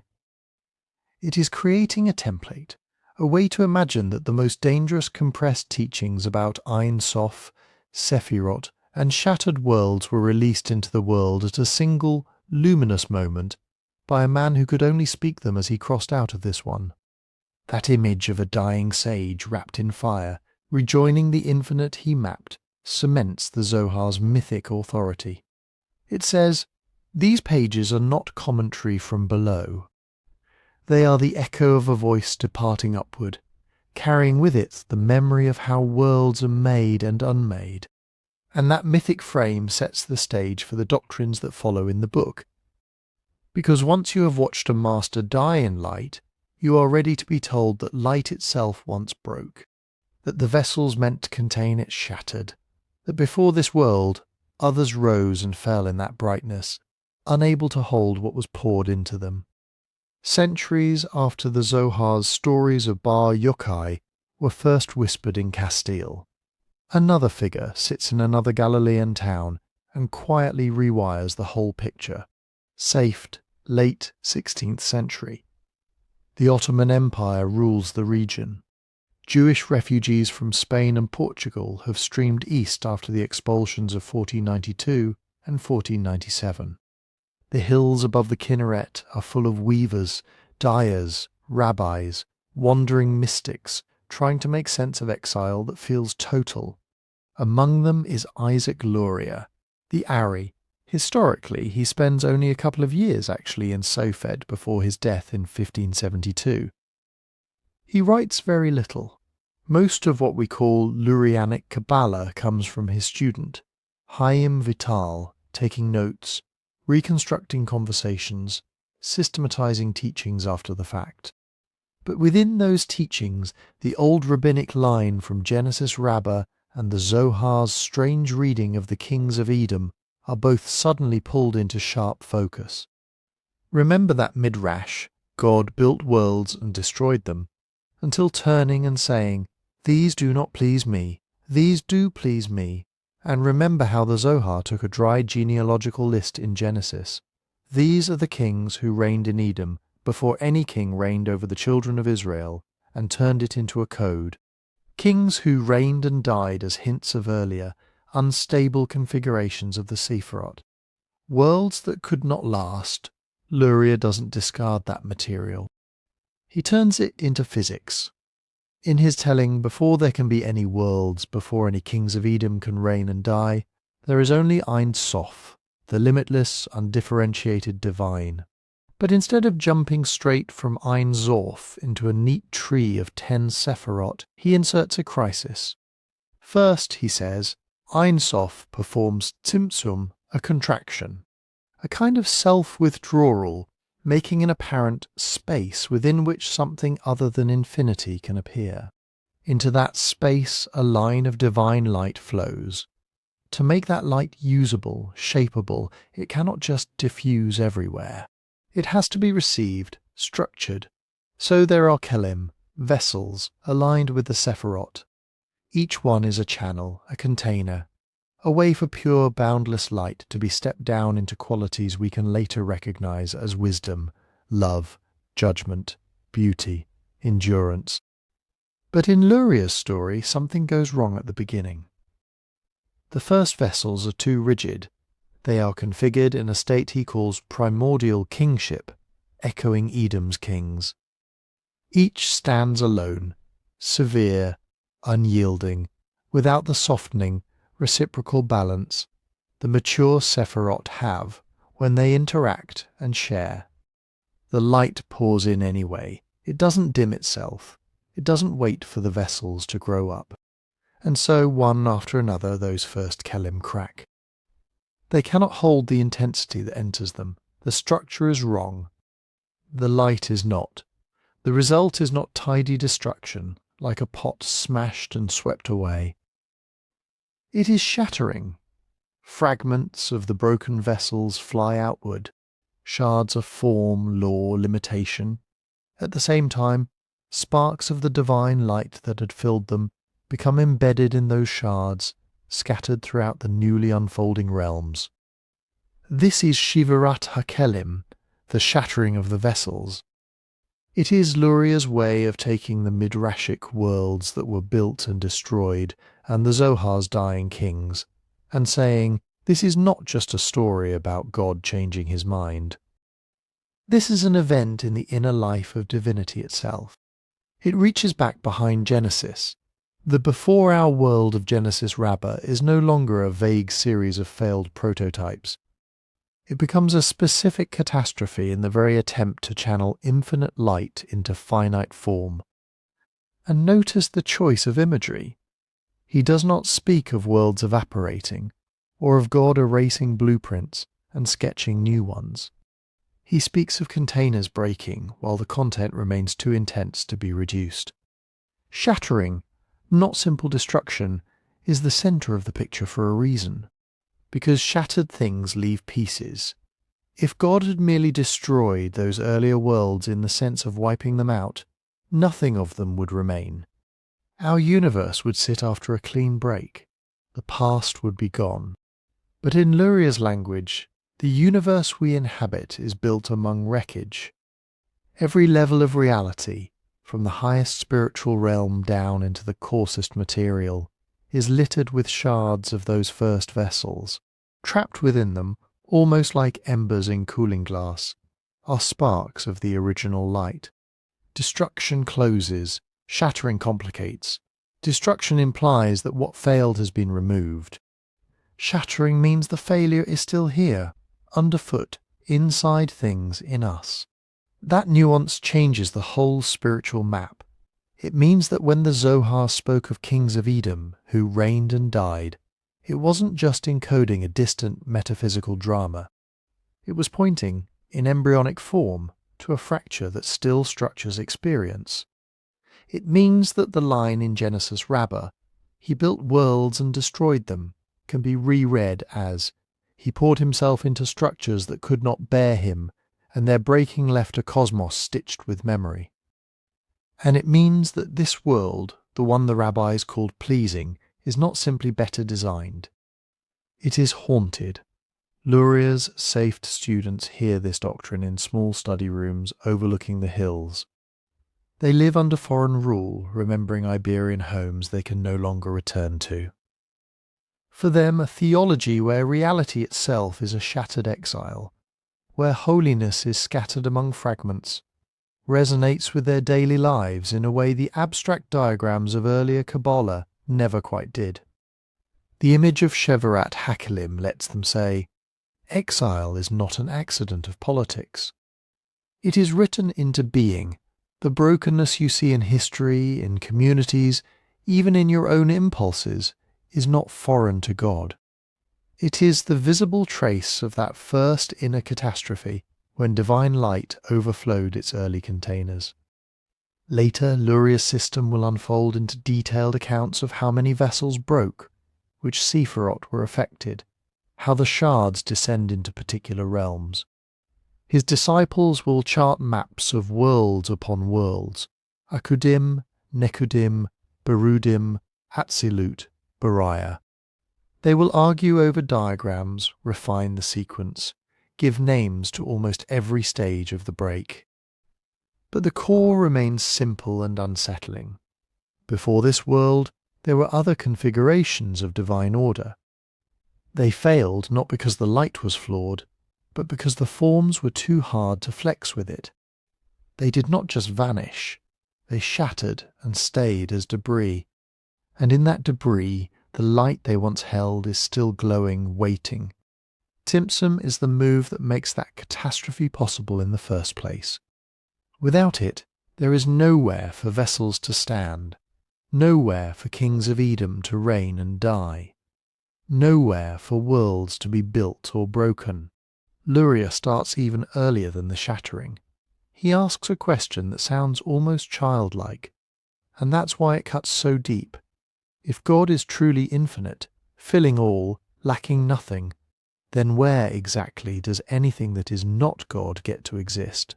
If Ein Sof is everywhere, there is no outside to place a universe in, no void to hang galaxies in, no empty page for the story to be written on. So in Safed, sometime between 1570 and 1572, in those cramped rooms above the stone streets, Luria tells his students something startling. Before there is a world, there is a withdrawal.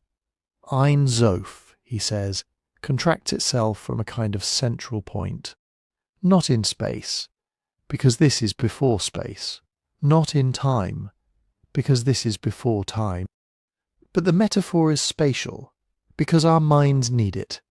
The infinite pulls back, as if breathing in and holding the breath. What remains in Luria's language is a halal panui, an empty hollow, a vacated place where the fullness of boundless divinity no longer blazes as it does beyond. This is Tzimtzum, not disappearance, not a real limit placed on an unlimited God, but an act of concealment, a self-hiding, a kind of divine modesty that creates the illusion of absence, so that something finite can stand without instantly being annihilated. Only after that does the kav, the line, extend.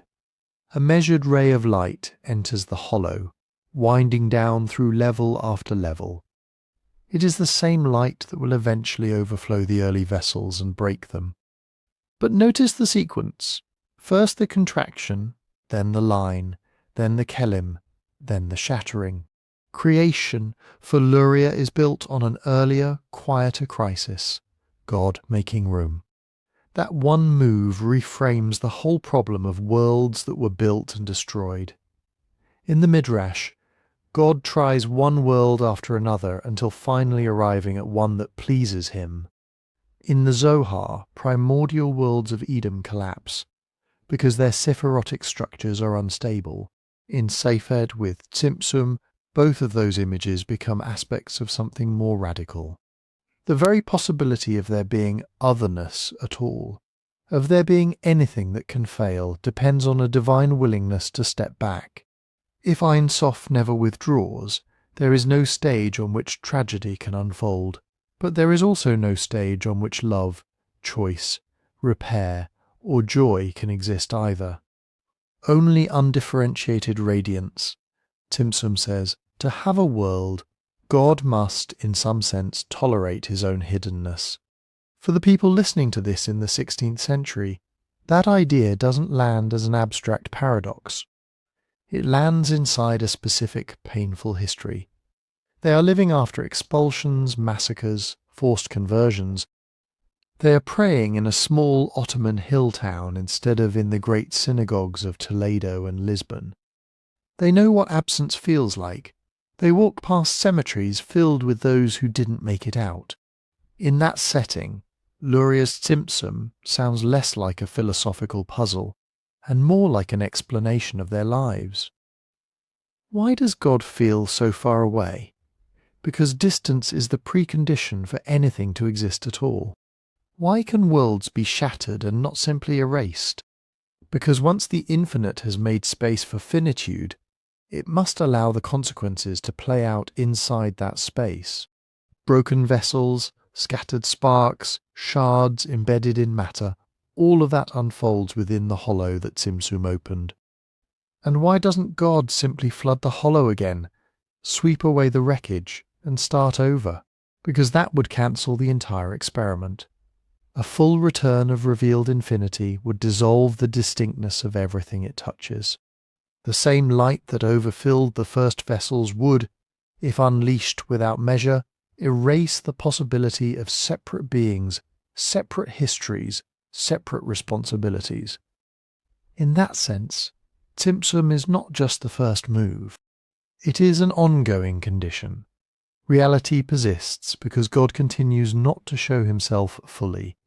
Here, destruction starts to look different. In older readings, destroyed worlds are mistakes discarded, like drafts thrown into a fire. In Luria's language, destruction is a side effect of the tension between infinite light and finite capacity that Tzimtzum deliberately makes room for. The contraction creates a zone where rupture is thinkable. Without Tzimtzum, there could be no shattering. But without Tzimtzum, there could also be no repair. Because what Tzimtzum really introduces into the story is risk. The infinite chooses a mode of relation that is not total control. It withholds, limits, measures in order to let something emerge that is not merely an extension of itself. That something will include vessels that break, worlds that falter, lifetimes that feel abandoned. From the standpoint of the safed mystics, that risk is not an unfortunate byproduct. It is the point. A universe where nothing can go wrong is also a universe where nothing can be freely set right. A reality in which Ein Sof never hides is a reality in which no separate will can ever genuinely respond.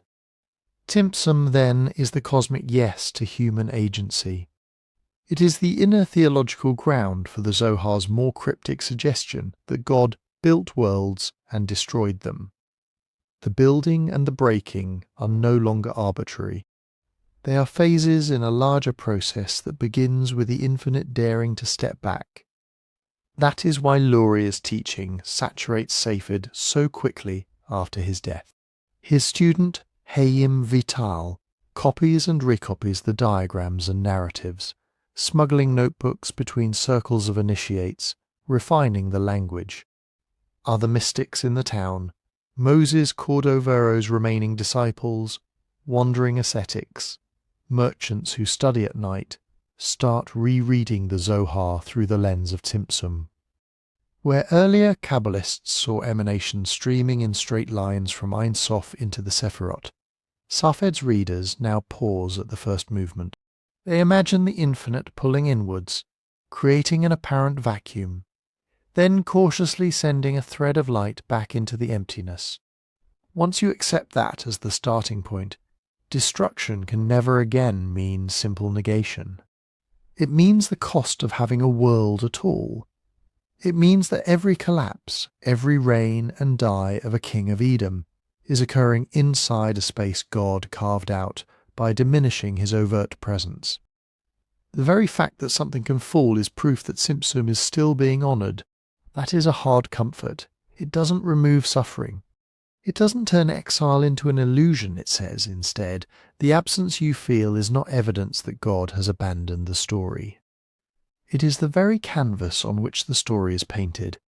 From Safed's outlook, that canvas stretches far beyond the 16th century. Tzimtzum stretches back before the first verse of Genesis and forward into every moment when the world feels empty or abandoned. It is the quiet background to Shevirat Ha-Kelim and to everything that will come after. The descent of sparks, the task of lifting them, the long work of Tikkun. Because if the infinite had never contracted, there would be nothing to mend. And if the infinite ever stopped contracting, there would be no one left to do the mending. Once you start talking about mending, you have to ask, mending what exactly? If the vessels shattered, if the worlds of Edom collapsed under too much light, what remains? Luria's answer, building on hints already buried in the Zohar, is that nothing ever disappears completely. No world is simply erased. Its inner content is driven downwards, scattered, hidden.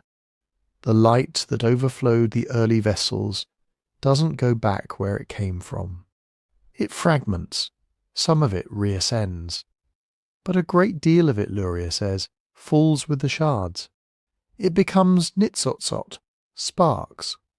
Not sparks in the way we usually think of them, like tiny flecks of flame you could catch in your hand. These are units of divine presence, condensed, muffled, trapped inside the debris of a broken creation. Where do they go? Into everything, into stones and soil, into plants and animals, into food, language, societies, desires, into the unconscious corners of human personality. Everywhere in the hollow left by Tzimtzum, the wreckage of earlier worlds now holds particles of the light that once shattered them. In the Sefirot stories, this is not just a poetic way of saying God is everywhere, it is much sharper than that. The world as we know it is built out of brokenness. Matter is not neutral stuff waiting for holiness to arrive. Matter is the site of a catastrophe that has already happened. Its density, its opacity, its resistance, all of that is what a fallen vessel feels like from the inside, and the divine light you might expect to see radiating from every face and every tree is not absent. It is incarcerated. The Zohar had already spoken of lights caught in shells of holy energy surrounded by husks it called kelepot. Luria takes that language and systematizes it. The shards of the vessels become the roots of the shells, the hard, distorting structures that enclose and conceal the sparks. Some shells are thin. Break them, and the spark shines out as beauty, wisdom, compassion. Others are thick. Try to crack them, and you encounter cruelty, addiction, idolatry, despair.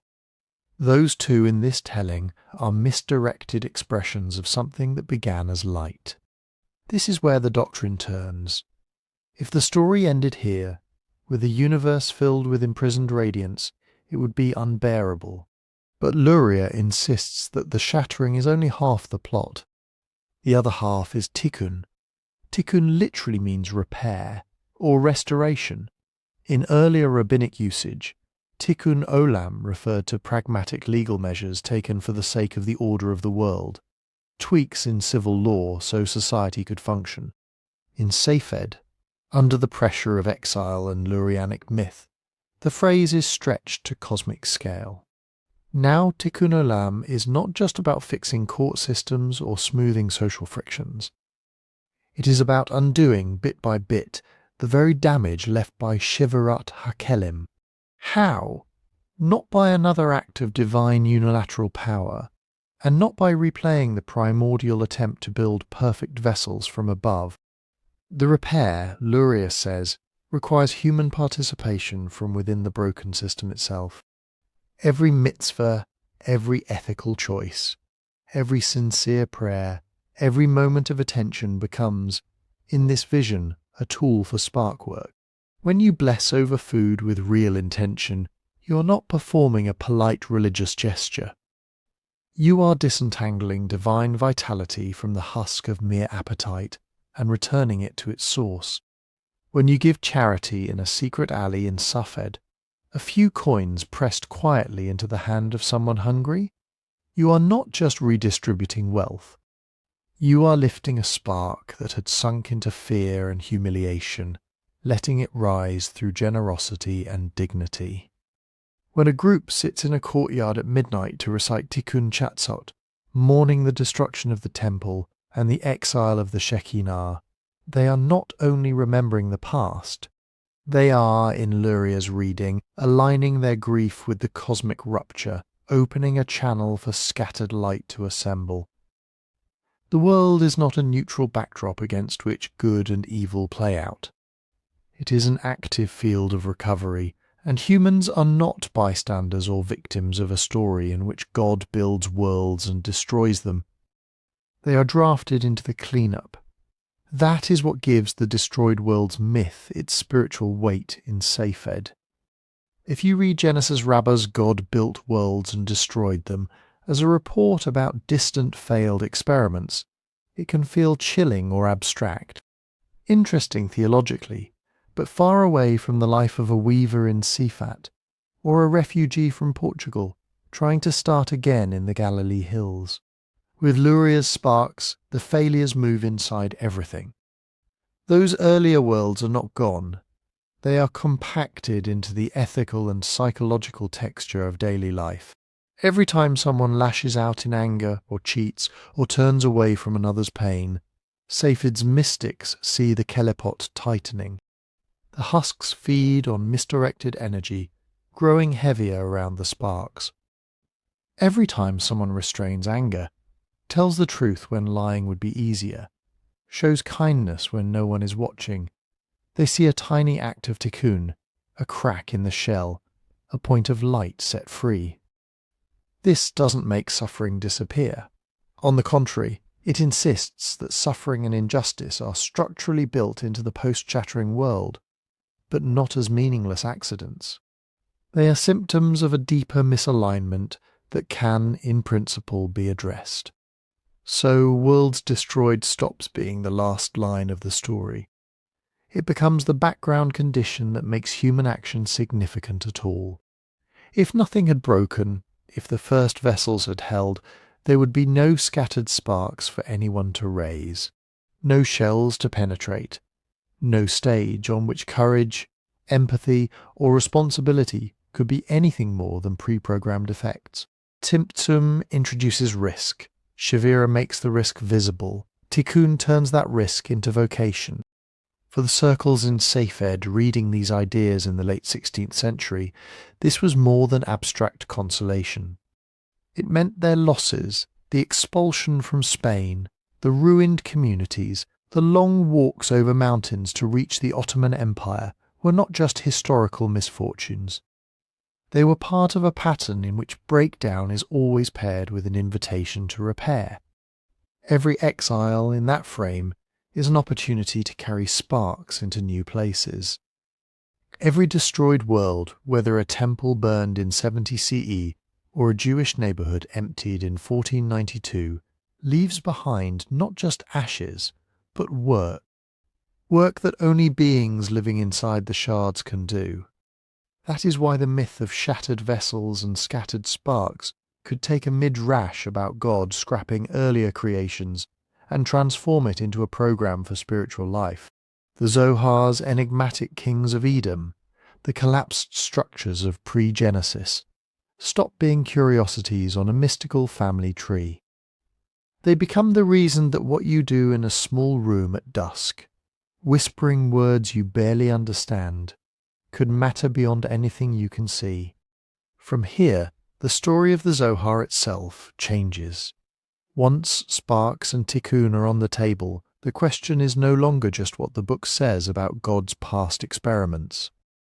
It is how that book travels, who prints it, who dares to read it, and how those readings feed into the long, uneven work of repair. By the mid-16th century, that work of repair had a new kind of tool. Not a prophet, not a wandering mystic, a printing press. Until then, the Zohar had lived the way mystical texts prefer to live, in fragments, in whispered citations, in hand-copied manuscripts that moved slowly from circle to circle. But Europe in the 1500s was not built for slowness. Movable type had already turned the Talmud into something a student could buy instead of beg to see. Polemical pamphlets could cross a continent in weeks. Books no longer depended on the lifespan of a single scribe. Into that world, the Zohar arrived in metal and ink. And it did not arrive quietly. The episode is usually called the Mantua Cremona Printing War, and it plays out over just a couple of years, 1558 to 1560. On the surface, it looks like a technical story about who got to set type first. Underneath it is about who gets to hold the steering wheel of a dangerous book. Mantua, in northern Italy, had a small but learned Jewish community, protected more or less by the patronage of the Gonzaga dukes. A group of scholars there, including Meir ben Ephraim of Padua and others, gathered manuscripts, compared variants, and decided it was time. They would put the Zohar into print. Part of this was piety. Many of them were steeped in Kabbalah. They believed in a very literal sense that spreading the wisdom of the Zohar could hasten redemption, could nudge along the cosmic Tikkun that Luria would later describe in Safed. Making the book durable, legible, and broadly available looked like an act of service to the Shekinah herself. But part of it was also business. Jewish printing in Italy was a competitive trade. A thick, revered, mystical tome promised steady sales. Rabbis, yeshivot, wandering preachers, wealthy laypeople looking for merit, all were potential buyers. A complete Zohar could anchor a press's reputation for decades. So Mantua moved. They secured rabbinic approvals. They negotiated with Christian authorities, who had the power to ban or confiscate Jewish books. They gathered funds. In 1558, the first volume of the Mantua Zohar rolled off the press, followed by others in 1559 and 1560. At almost the same moment, 70 miles away, another press was planning the same move. Cremona's Jewish community had its own printers, its own scholars, its own mystics. When they heard that Mantua was working on a Zohar, the reaction was not simply, "Wonderful, we'll buy theirs." It was closer to, "If they fix the text in their way, we will lose our say forever." Because printing doesn't just multiply copies. It freezes choices. When you decide which manuscript to treat as primary, which marginal gloss to include, which passage seems too corrupt or too dangerous to print, you're not just editing. You are creating the version that later generations will call the Zohar. The Cremona editors did not entirely trust Mantua to do that alone. They had access to different manuscripts, some brought from the East, some pulled from private collections. They followed different teachers. They had their own sense of which passages bore the clearest stamp of ancient authority, and which looked more like late accretions. So they launched a rival edition. The race was on. Mantua pushed ahead, trying to get their volumes finished and distributed before Cremona's could flood the same markets. Cremona answered by working quickly and by inserting materials Mantua left aside. Additional Zoharic texts, later Kabbalistic works with a Zohar-like flavour, passages that nudged doctrine in slightly different directions. Both sides wrapped their efforts in the language of devotion. Each claimed they were preserving the true Zohar as it had come from Rabbi Shimon bar Yochai and his circle. Each spoke about rescuing the text from corruption and oblivion. Each said, in effect, if the worlds before this one were destroyed, we will at least keep this book from being destroyed with them. But behind the pious prefaces, other motives were at work. Whoever printed the Zohar could influence how its most explosive ideas were read. A printer could foreground certain sections with marginal notes, downplay others by typesetting them more densely, or by leaving them out entirely. They could decide whether to include, on the same page, the names of living or recently deceased Kabbalists whose prestige would pull the reader in a particular direction. There were also more mundane stakes. Zohar study was increasingly popular among Jews who had no direct access to the old Spanish circles. Wealthy patrons might sponsor a print run, endow a study hall, pay a rabbi who taught Kabbalah from the newly printed pages. Whoever controlled the edition could tap into that flow of money and influence. In the background, the Catholic Church was watching. The 1550s in Italy were the age of the Counter-Reformation. The same ecclesiastical machinery that would burn copies of the Talmud in public squares also had to decide what to do with this dense Aramaic book full of daring talk about God, emanations, and cosmic drama. Some churchmen thought Kabbalistic texts might prove useful weapons in arguments with Protestants, or as proof texts for Christian dogma. Others saw them as suspect, potentially heretical even within Judaism, and therefore fair game for censorship or destruction. Printers in Mantua and Cremona had to navigate that. They needed licenses. They had to reassure censors that nothing in these volumes insulted Christianity or undermined public order. At the same time, they were trying to keep the really esoteric material intact. The result was that between 1558 and 1560, the Zohar moved from a semi-secret, hand-copied existence into a contested, partially supervised, mass-produced life. Once that happened, secrecy itself had to change. You could not pretend the Zohar was known only to a tiny elite when bales of it were being shipped from northern Italy to Salonika, to Safed, to Prague, to Fez. You could try to limit who studied it intentionally, to say, not before 40, to warn students about diving too deep, too fast. But the pages were out there. A young man in Poland, a merchant in Istanbul, a refugee in the Galilee could now own, in a single-bound volume, what earlier generations had seen only as scattered leaves. This shift did not end the book's aura of danger. If anything, it heightened it. Printing made it clear that someone, somewhere, had decided which version of the dangerous ideas counted. It made debate about authenticity and authorship sharper. It let critics compare passages across editions and ask, did Moses de Leon write this? Did these lines really come from 2nd century sages?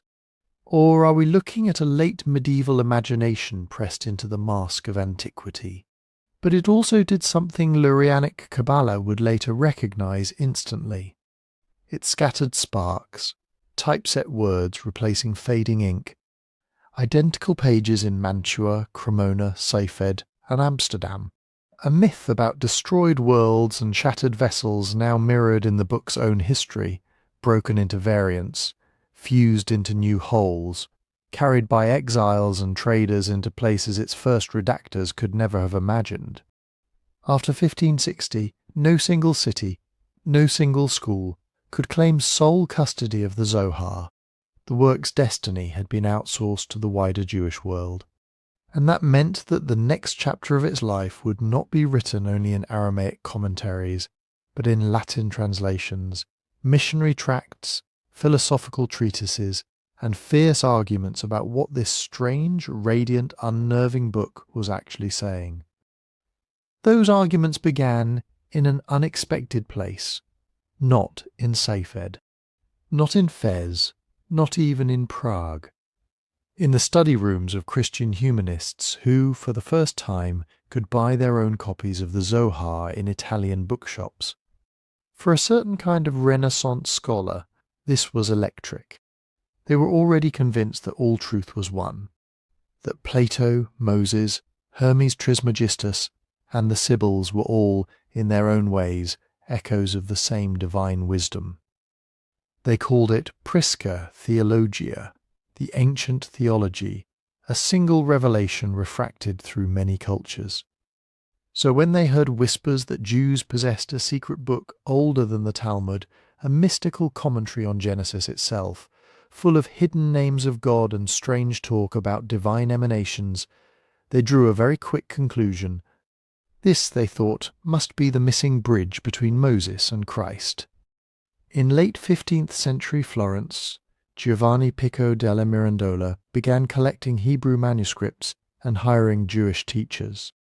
He loved Kabbalah, or rather, he loved what he thought Kabbalah was, a set of cryptic techniques for extracting Christian dogma out of the Hebrew Bible. Pico didn't have the Zohar in full. Almost nobody in Italy did yet. But he knew Kabbalistic snippets, hints of Sefirot and divine names, and he announced that when properly read, Jewish mysticism proved the Trinity, the Incarnation, even the Cross. It was a bold claim. It was also from the standpoint of Jewish tradition upside down. Kabbalists used coded language precisely to protect their most dangerous ideas from casual readers. Pico took that same opacity as permission to rewrite those ideas altogether. The Zohar in those years was still mostly rumour in Christian circles. A dark, vast, untranslated text on the far side of the language barrier. The Mantua and Cremona editions changed that. By the early 1500s, Christian Hebraists could purchase not just psalms and dictionaries, but the great Aramaic corpus itself. They didn't always understand what they were buying. Many had shaky Aramaic and even shakier knowledge of Kabbalistic terminology. But they had the text, bound and printed, and for a certain kind of mind, that was invitation enough. A Spanish-born convert to Christianity named Pablo de Heredia is usually credited with producing the first Latin excerpts of the Zohar. His work, circulating in manuscript in the early 16th century, did not just translate, it rearranged. Where the Zohar spoke of the Ancient of Days and the three heads of the divine long face, Heredia told his readers this was proof of the Father, Son, and Holy Spirit. Where the Zohar hinted at the Shekinah, understood in Jewish mysticism as the immanent feminine presence of God, Latin paraphrases recast her as a shadowy prefigurement of the Virgin Mary or of the Church. To Heredia and those who followed him, this was not distortion, it was discovery. They believed they were cracking open the last locked chamber in the temple of Scripture and finding the Eucharist waiting inside. To traditional Jews, when they eventually saw these claims, it felt more like someone had broken into the temple and was rearranging the furniture. The real turning point came with a German humanist named Johann Reuchlin. Reuchlin was learned, patient, and far more respectful of Jewish sources than most of his contemporaries. He defended Hebrew books against calls for burning. He argued that Christians needed to study Kabbalah from Jewish teachers in the original languages. But even Reuchlin framed Kabbalah as a preparation for Christianity. In his 1517 work, De Arte Kabbalistica, he cites Zoharic passages, often through second-hand translations, and reads them as veiled testimonies to Jesus. The Sefirot become hints of Trinitarian structure. The suffering of the Shekinah becomes, in his language, a mystical anticipation of the Passion of Christ. This pattern hardened in the decades that followed. As more Zohar manuscripts drifted into Christian hands, more Latin translations appeared. Not full editions yet, but selections, digest volumes, florilegia, the choicest flowers of the Zohar, cut and arranged for an audience that knew its Augustine but not its Talmud. Translators made choices at every step. The Aramaic word raz, mystery, might be rendered as sacramentum, sacrament, nudging the reader toward Catholic theology. Where the Zohar spoke of Israel's exile and return, a Latin gloss might quietly insert the Church as the true Israel. Where the Zohar played with the shape of Hebrew letters, Christian Kabbalists would sometimes substitute Greek ones, as if to say, the alphabet that matters here is ours. Even the title, Ein Sof, the infinite, could be reshaped. In some Latin treatises, it is equated baldly with the Christian God, as if 400 years of Jewish speculation about divine transcendence fit neatly under a familiar creed. On the surface, this might sound like an arcane scholarly quarrel, Aramaic hair splitting in dim rooms. But it had real consequences. Within Christian Europe, Kabbalah soon became a byword for esoteric Christianity in Hebrew dress. Magic squares, angelic alphabets, talismans, and mystical Christologies all flew under the same borrowed banner. The Zohar, without ever being fully translated, acquired a reputation as a Christian book in disguise, an oracle that had somehow anticipated the gospel. Meanwhile, within Judaism, a new unease was growing. Many rabbis had already been skeptical of the Zohar on internal grounds. Its Aramaic was odd. Its attributions to second-century sages did not always line up with known traditions. Some saw in it the hand of Moses de Leon more clearly than the voice of Rabbi Shimon bar Yochai. Now there was an external pressure too. If Christians were using the Zohar to argue for the Trinity, for incarnation, for doctrines Jews had resisted for more than 1,000 years. What did that say about the text itself? Some doubled down. They argued that Christian Kabbalists were simply misreading, that the three heads of the Ancient of Days pointed to inner differentiations within the one, not to three persons, that Shekinah was not Mary, not the Church, but the exiled presence of the one God among Israel, that nothing in the Zohar properly understood could be turned into a proof text for another religion. Others took a different path. They began to warn more forcefully against sharing Kabbalistic material with non-Jews. They called for greater secrecy, stricter initiation, and in some cases, for sidelining the Zohar in public teaching. A book that could be so easily appropriated, they feared, might end up doing more harm than good. In between those poles were countless ordinary readers. A rabbi in Krakow, trying to decide whether to teach a passage of Zohar to his students, knowing that a Latin paraphrase of the same lines was being quoted in a nearby monastery. A printer in Venice, negotiating with church censors who now recognized Zoharic phrases and wanted potentially useful sections highlighted or dangerous ones omitted. In that quiet tug-of-war, the Zohar's words were stretched. The same lines that in Safed would be read as maps of divine contraction and repair were, in Paris or Cologne, being used to decorate sermons about the Mass. The book that had emerged from medieval Castile as a radical internal commentary on Torah was becoming, in the hands of Christian Kabbalists, a mirror in which the Church saw its own face. And Jewish tradition had to respond. Part of that response would take the form of new customs, new boundaries, even new age limits on who could touch this material.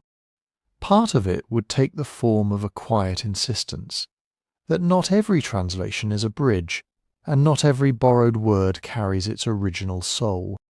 The next chapters in the Zohar's story unfold along exactly that fault line.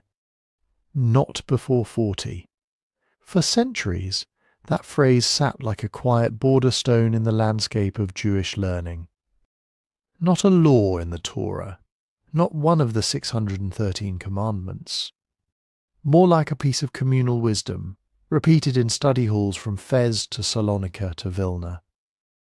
If you asked where it came from, people might point vaguely to the Talmud, to the passage in Hagigah that warns against teaching the work of the chariot to just anyone, to the story of the 4 sages who entered the orchard of mysticism, and how only one came out whole. But in practice, the phrase hardened into a custom. Kabbalah is not for the young, not for the untrained, and in many communities, not for anyone under 40. 40 was not an arbitrary number. In rabbinic literature, it was already charged with meaning.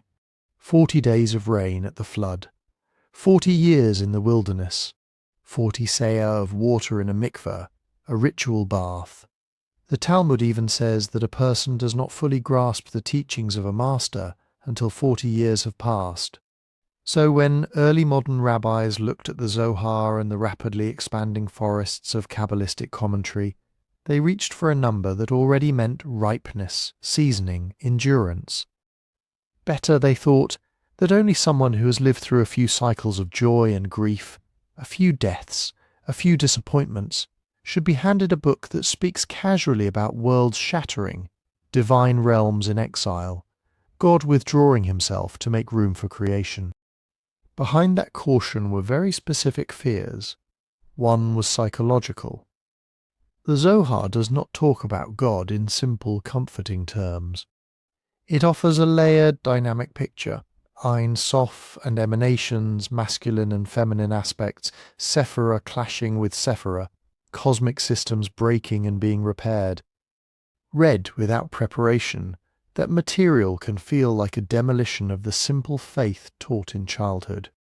Many rabbinic authorities worried that a young mind, still forming its basic trust in God and Torah, might be shaken by metaphors it could not yet place.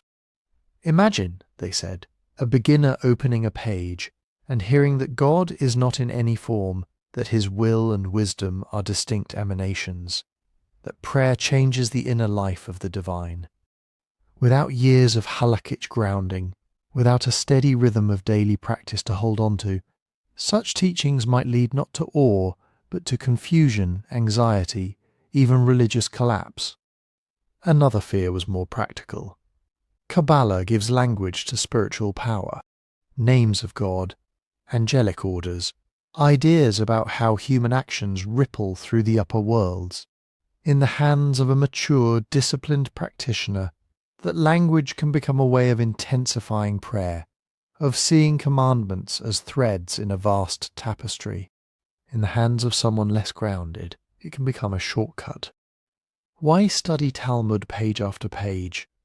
Why labour over the details of monetary law or Sabbath regulations if you think you've found a verse, a meditation, a name that will let you do more in heaven with less effort on earth? Rabbis in the 16th and 17th centuries saw that temptation clearly. They saw young men skipping basic study to chase after secret meditations. They saw amulets being written and sold on the basis of half-understood Zoharic phrases. They saw people deciding on their own to repair cosmic structures with rituals nobody had taught them. So they began to insist, first the revealed Torah, then the hidden. First the halakhic backbone, then the mystical flesh. Only someone who has mastered the outer shape of Jewish life, law, ethics, community responsibility, should be invited behind the curtain to see how mystics imagine the inner machinery. There was also a boundary-keeping motive. After the printing wars, after Pico and Reuchlin, Jewish leaders knew that the Zohar's imagery was attractive far beyond their own communities. They watched as Christians lifted Zoharic passages into Latin, twisted them, and sent them back across the fence. Within that atmosphere, letting just anyone, even within the Jewish world, plunge into Kabbalah felt dangerous. A stray sermon could be overheard, misunderstood, carried to church censors, recast as proof of doctrines Judaism rejected. A printed pamphlet could be confiscated, translated, and used as fuel in theological disputes Jews had no interest in joining. Restricting study by age and by prior learning was a way of narrowing the leak points. If only trusted, established figures, men whose reputations were anchored in piety and legal knowledge, were known as Kabbalists, then the chances were smaller that Kabbalistic language would be flung loosely into public controversies. So not before 40 became a filter. In many communities it was never absolute. There were always exceptions.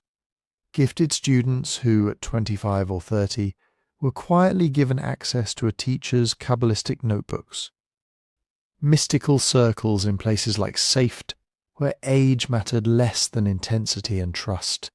But as a public norm, the custom did its work. It turned the Zohar into a distant mountain. Children learned verses of Psalms and Proverbs. Teenagers argued over Mishnah.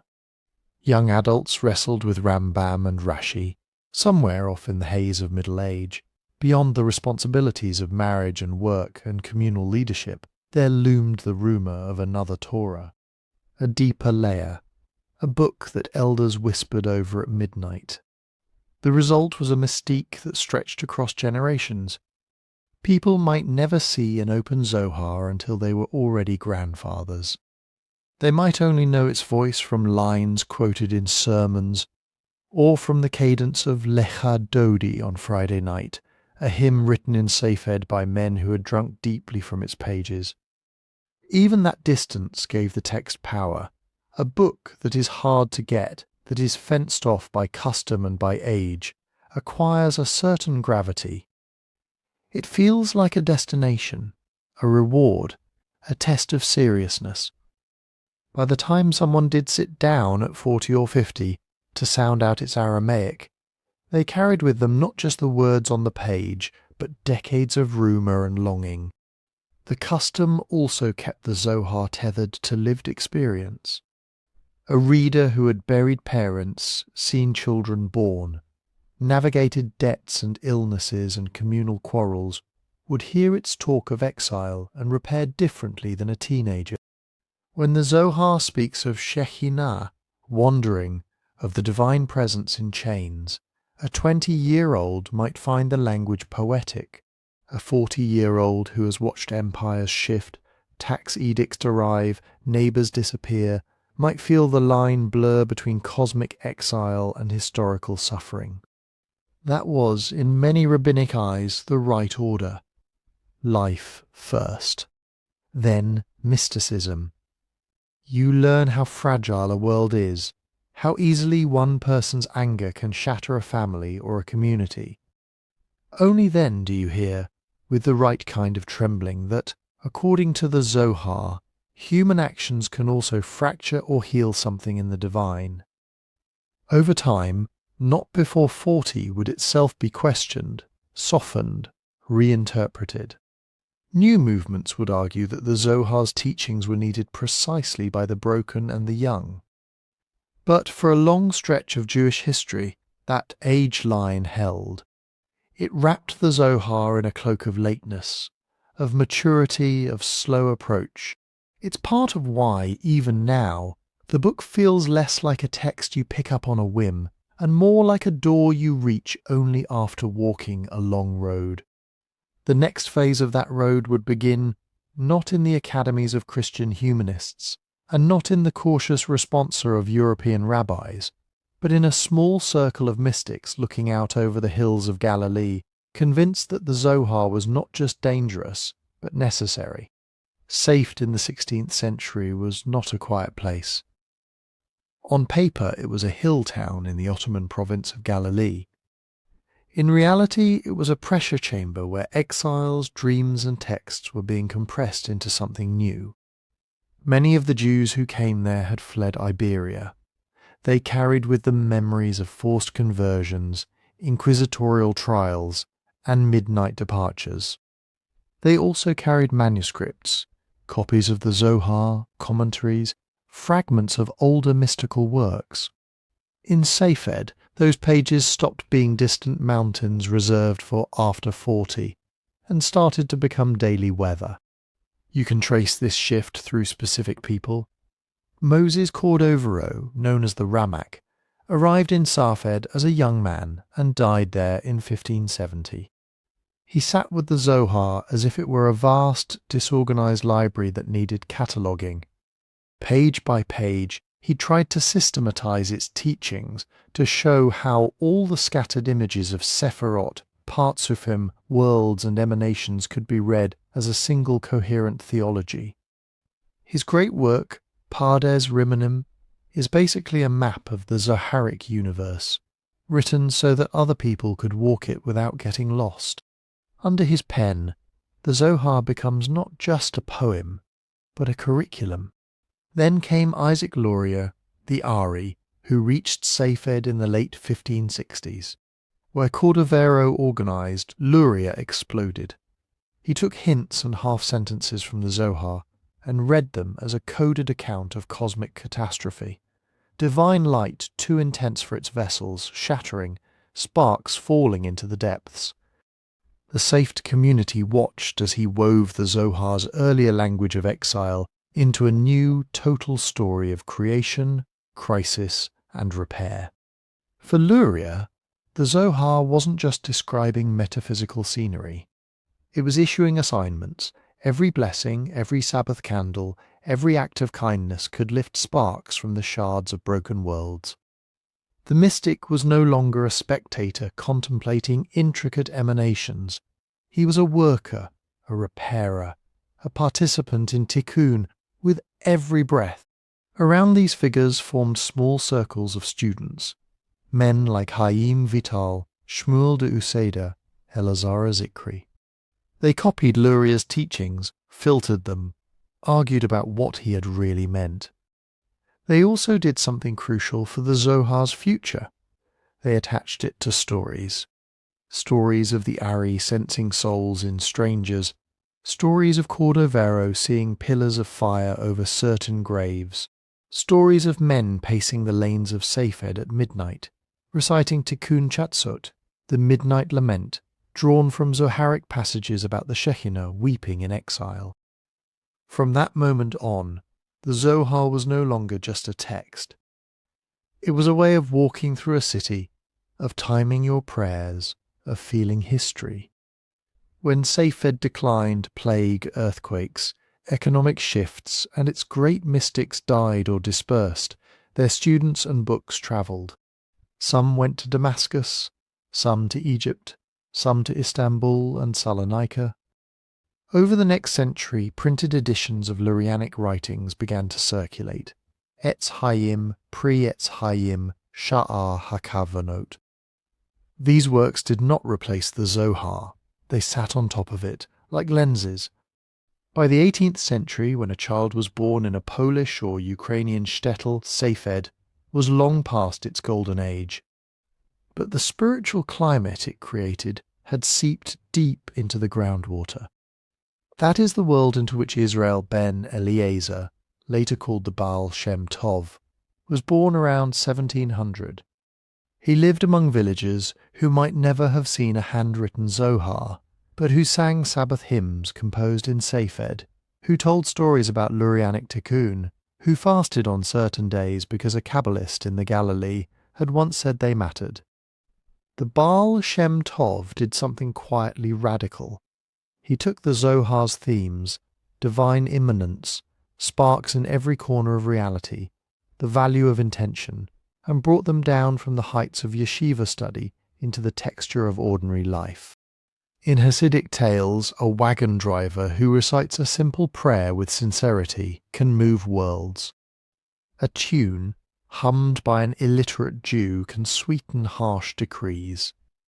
Eating breakfast with awareness that each morsel contains a spark to be lifted becomes an act of cosmic repair. None of this language makes sense without the Zohar and its Sefed heirs. But many Hasidim absorbed it without ever opening the Aramaic text. They heard it through sermons, melodies, table stories passed from Rebbe to disciple to villager. Different Hasidic dynasties leaned on different strands. Chabad, following Shneur Zalman of Liadi, fashioned intricate philosophical expositions of Ein Sof, Sefirot and Tzimtzum, explicitly quoting the Zohar and Lurianic texts. Breslov spoke more about broken hearts and hidden light, but underneath, the same map of shattered vessels and wandering sparks was at work. By the 19th century, a curious inversion had taken place. The Zohar, once guarded behind not before 40, had become, through Hasidism, a kind of background radiation for children and peasants. People named their daughters Shekhinah-related names, recited Zoharic verses at funerals, inscribed amulets with phrases whose origins they only half knew. Reception had turned into reality. The Zohar as a physical book was one thing: parchment, ink, Aramaic paragraphs pinned to folio numbers. The Zohar as it lived in Sefed, and then in Hasidic courts from Medjugorje to Belz to Lubavitch, was something else, a pattern of habits, a mood, a sense that God's inner life is dynamic and that human actions matter up there. At a certain point, the story of the Zohar's influence becomes as important as its original authorship. Whether it was really written in the 2nd century or the 13th, whether Moses de Leon composed it alone or wove it from older sources, those questions, while vital for historians, do not erase what happened in Sefed's alleys or at Hasidic Tishon in Eastern Europe. There the book's voice merged with voices of living teachers, with the rise and fall of melodies, with the quiet, stubborn hope of people who believe that shattered worlds can be mended. The Zohar, in other words, became less a fixed object and more a current, flowing through time. To study it now is also to study that current, the way a text, once released, keeps building new worlds long after its first world has passed. To really ask who wrote the Zohar, you have to jump again, this time to Jerusalem and Berlin in the early 20th century, and to a man who spent most of his life in the company of old books. Gershom's Scholem was born in Berlin in 1897 His father wanted him to become a respectable businessman. Scholem became something else, the first person to treat Jewish mysticism not as an embarrassment to be hidden, and not as a magic key that solves everything, but as a serious field of historical study. In 1923 he moved to Palestine, to what would later become Israel, and took a job in the National Library in Jerusalem. By day he catalogued manuscripts, by night he read them. Boxes of Kabbalistic texts that had sat untouched for centuries were opened, sorted, compared. Slowly an image formed in his mind of how the mystical tradition had actually developed, step by step, book by book.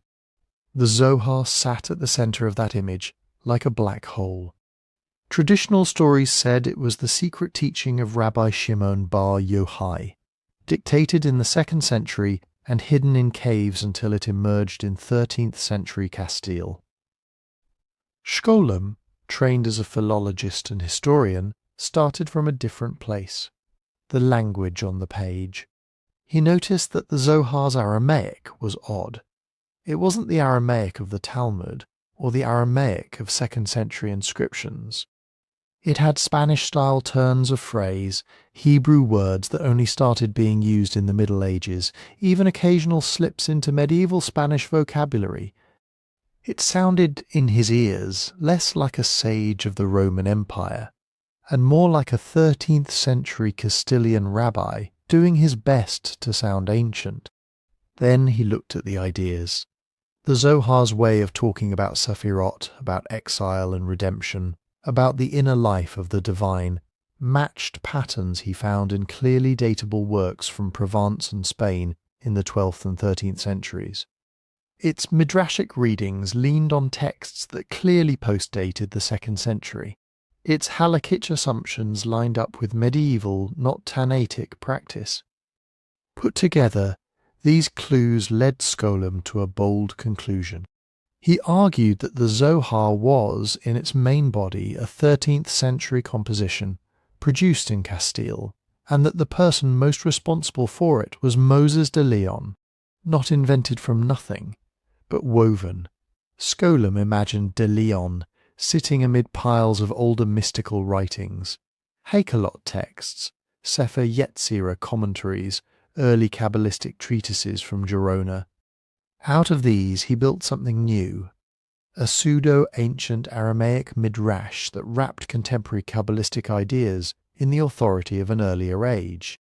Scholem pointed to the widow's testimony, to the sudden appearance of ancient manuscripts exactly when de Leon needed them, to stylistic seams inside the book, long stretches that seemed to come from one hand, shorter passages that looked like later additions. He did not deny that some Zoharic fragments might be older, but he insisted that the grand, unified Book of Splendor as we know it was a medieval creation. For much of the 20th century this became the scholarly consensus. If you studied Jewish history in a university, you learned a basic chronology, early mystical hints in late antiquity, philosophical Kabbalah in Provence, a creative explosion in 13th century Spain, culminating in the Zohar, then Safed, then Hasidism. De Leon was the keystone that made the Zohar fit into that arch. But even Scholem left certain doors open. He admitted that the Zohar contained layers. Some sections, like the Sifra de Tzeniuta, or certain mystical homilies, felt to him closer to older, perhaps even pre-Zoharic, traditions. He thought there might have been earlier Aramaic pamphlets in circulation that de Leon expanded and integrated. He also knew that a charismatic text could gather anonymous additions as it moved from copyist to copyist. After Scholem, other scholars stepped in and complicated the picture. Yehuda Liebes, one of his students, argued that the Zohar was probably the product of a circle, not a single author. De Leon and other Castilian Kabbalists collaborating, responding to each other, perhaps even playfully disguising one another's voices under the figure of Rabbi Shimon and his companions. More recently, researchers like Daniel Matt, who spent decades producing a critical English translation, have found evidence of sources that do seem older than the 13th century. Aramaic passages echoing early mystical prayers, motifs that appear in Geniza fragments predating de Leon. At the same time, philologists continue to point out unmistakably medieval features in the language. From another direction, some traditional scholars and Kabbalists have pushed back against the entire historical framing. They point to early references that seem to presuppose parts of the Zohar, to oral traditions that might have circulated long before anything was written down, to the gap between a hidden mystical teaching and the moment it surfaces in public. For them, the question, who wrote the Zohar, is almost badly posed. It is, they say, the revelation of Rabbi Shimon's circle, even if the words on the page took their current form later. So where does that leave things now in an honest place? Most academic scholars agree that the Zohar, as a bound work, crystallized in 13th century Castile, and that Moses de Leon played a central role in that process. Many also agree that he and his circle drew on earlier written and oral materials, some of them quite old. The precise balance between invention and transmission, between de Leon's creativity and his sources, remains contested. Manuscript studies keep producing surprises, variant readings, missing sections, glosses that may preserve earlier layers or later edits. Linguistic analysis can show when a sentence probably was not written in the 2nd century. It cannot by itself tell you how much of its content might go back, through many retellings, to older teachings. Scholem's achievement was not to settle the question once and for all, but to make it a real question again. He pulled the Zohar down from the clouds of legend and set it on a table covered in ink, handwriting, and dates. Later scholars have turned the pages under better light, finding new patterns, doubting some of his certainties, confirming others. What they have not done is close the file. Authorship for the Zohar is now a layered word. It can mean the physical penman in Castile, the small circles of mystics who helped shape the text, the earlier anonymous voices whose teachings echo inside it, or the much later communities that by reading and living it effectively rewrote its meaning. In that sense, the Zohar's origin story looks uncannily like its own cosmology. Light passing through many vessels, some shattering, some holding, sparks scattered and gathered again. To ask who wrote it is to trace those sparks, not to find a single unmoving point. The debate is still alive because the book is still alive. As long as people keep returning to its pages, to argue, to pray, to dream, new answers to the authorship question will keep emerging, each one another world built on the same mysterious words. We've been following two stories that keep folding into each other. One starts in a rabbinic house of study, maybe in 4th or 5th century Roman Palestine, with Genesis Rabbah quietly saying that God built worlds and destroyed them before ours. No diagrams, no metaphysics, just a line of midrash dropped like a stone into deep water. The other starts in 13th century Castile, with a circle of mystics taking that stone and watching the ripples. Out of their hands comes the Zohar, Rabbi Shimon walking Galilean roads, voices arguing in Aramaic about verses you thought you knew, and behind it all a God who is no longer a simple character in the story but an endless depth. Ein Sof refracted through 10 Sefirot. Then later readers push the idea further. In Seifed, in the 16th century, Isaac Luria and his circle take a few Zoharic hints and build a terrifyingly beautiful architecture around them. Tzimtzum, a withdrawal so something else can exist. Shevirat, Ha-Kelim, a first world that cannot bear the light and breaks. Tikkun, a universe of shards where every action moves a spark. Look back over that arc and you can see what changed. Genesis Rabbah says, almost in passing, that there were worlds before this one and that they did not last. The Zohar turns that into a pattern within God's own life. emanations that don't align, kings of Edom that reigned and died. Lurianic Kabbalah makes it existential. The breaking is not an optional side plot. It is the condition for our reality. Underneath all the technical language, the same intuition keeps surfacing, that creation is not a clean one-time event, but an experiment, a process that involves risk, failure, and repair. That intuition has outlived every theory about who exactly wrote which line. Whether you think Moses de Leon crafted the Zohar in Castile, or you lean toward earlier strata and hidden circles, or you sit with the traditional picture of Rabbi Shimon dictating in a cave, the effect on readers is strangely similar. They open a Chumash, see the same words of Genesis everyone else sees, and then suddenly there are trapdoors.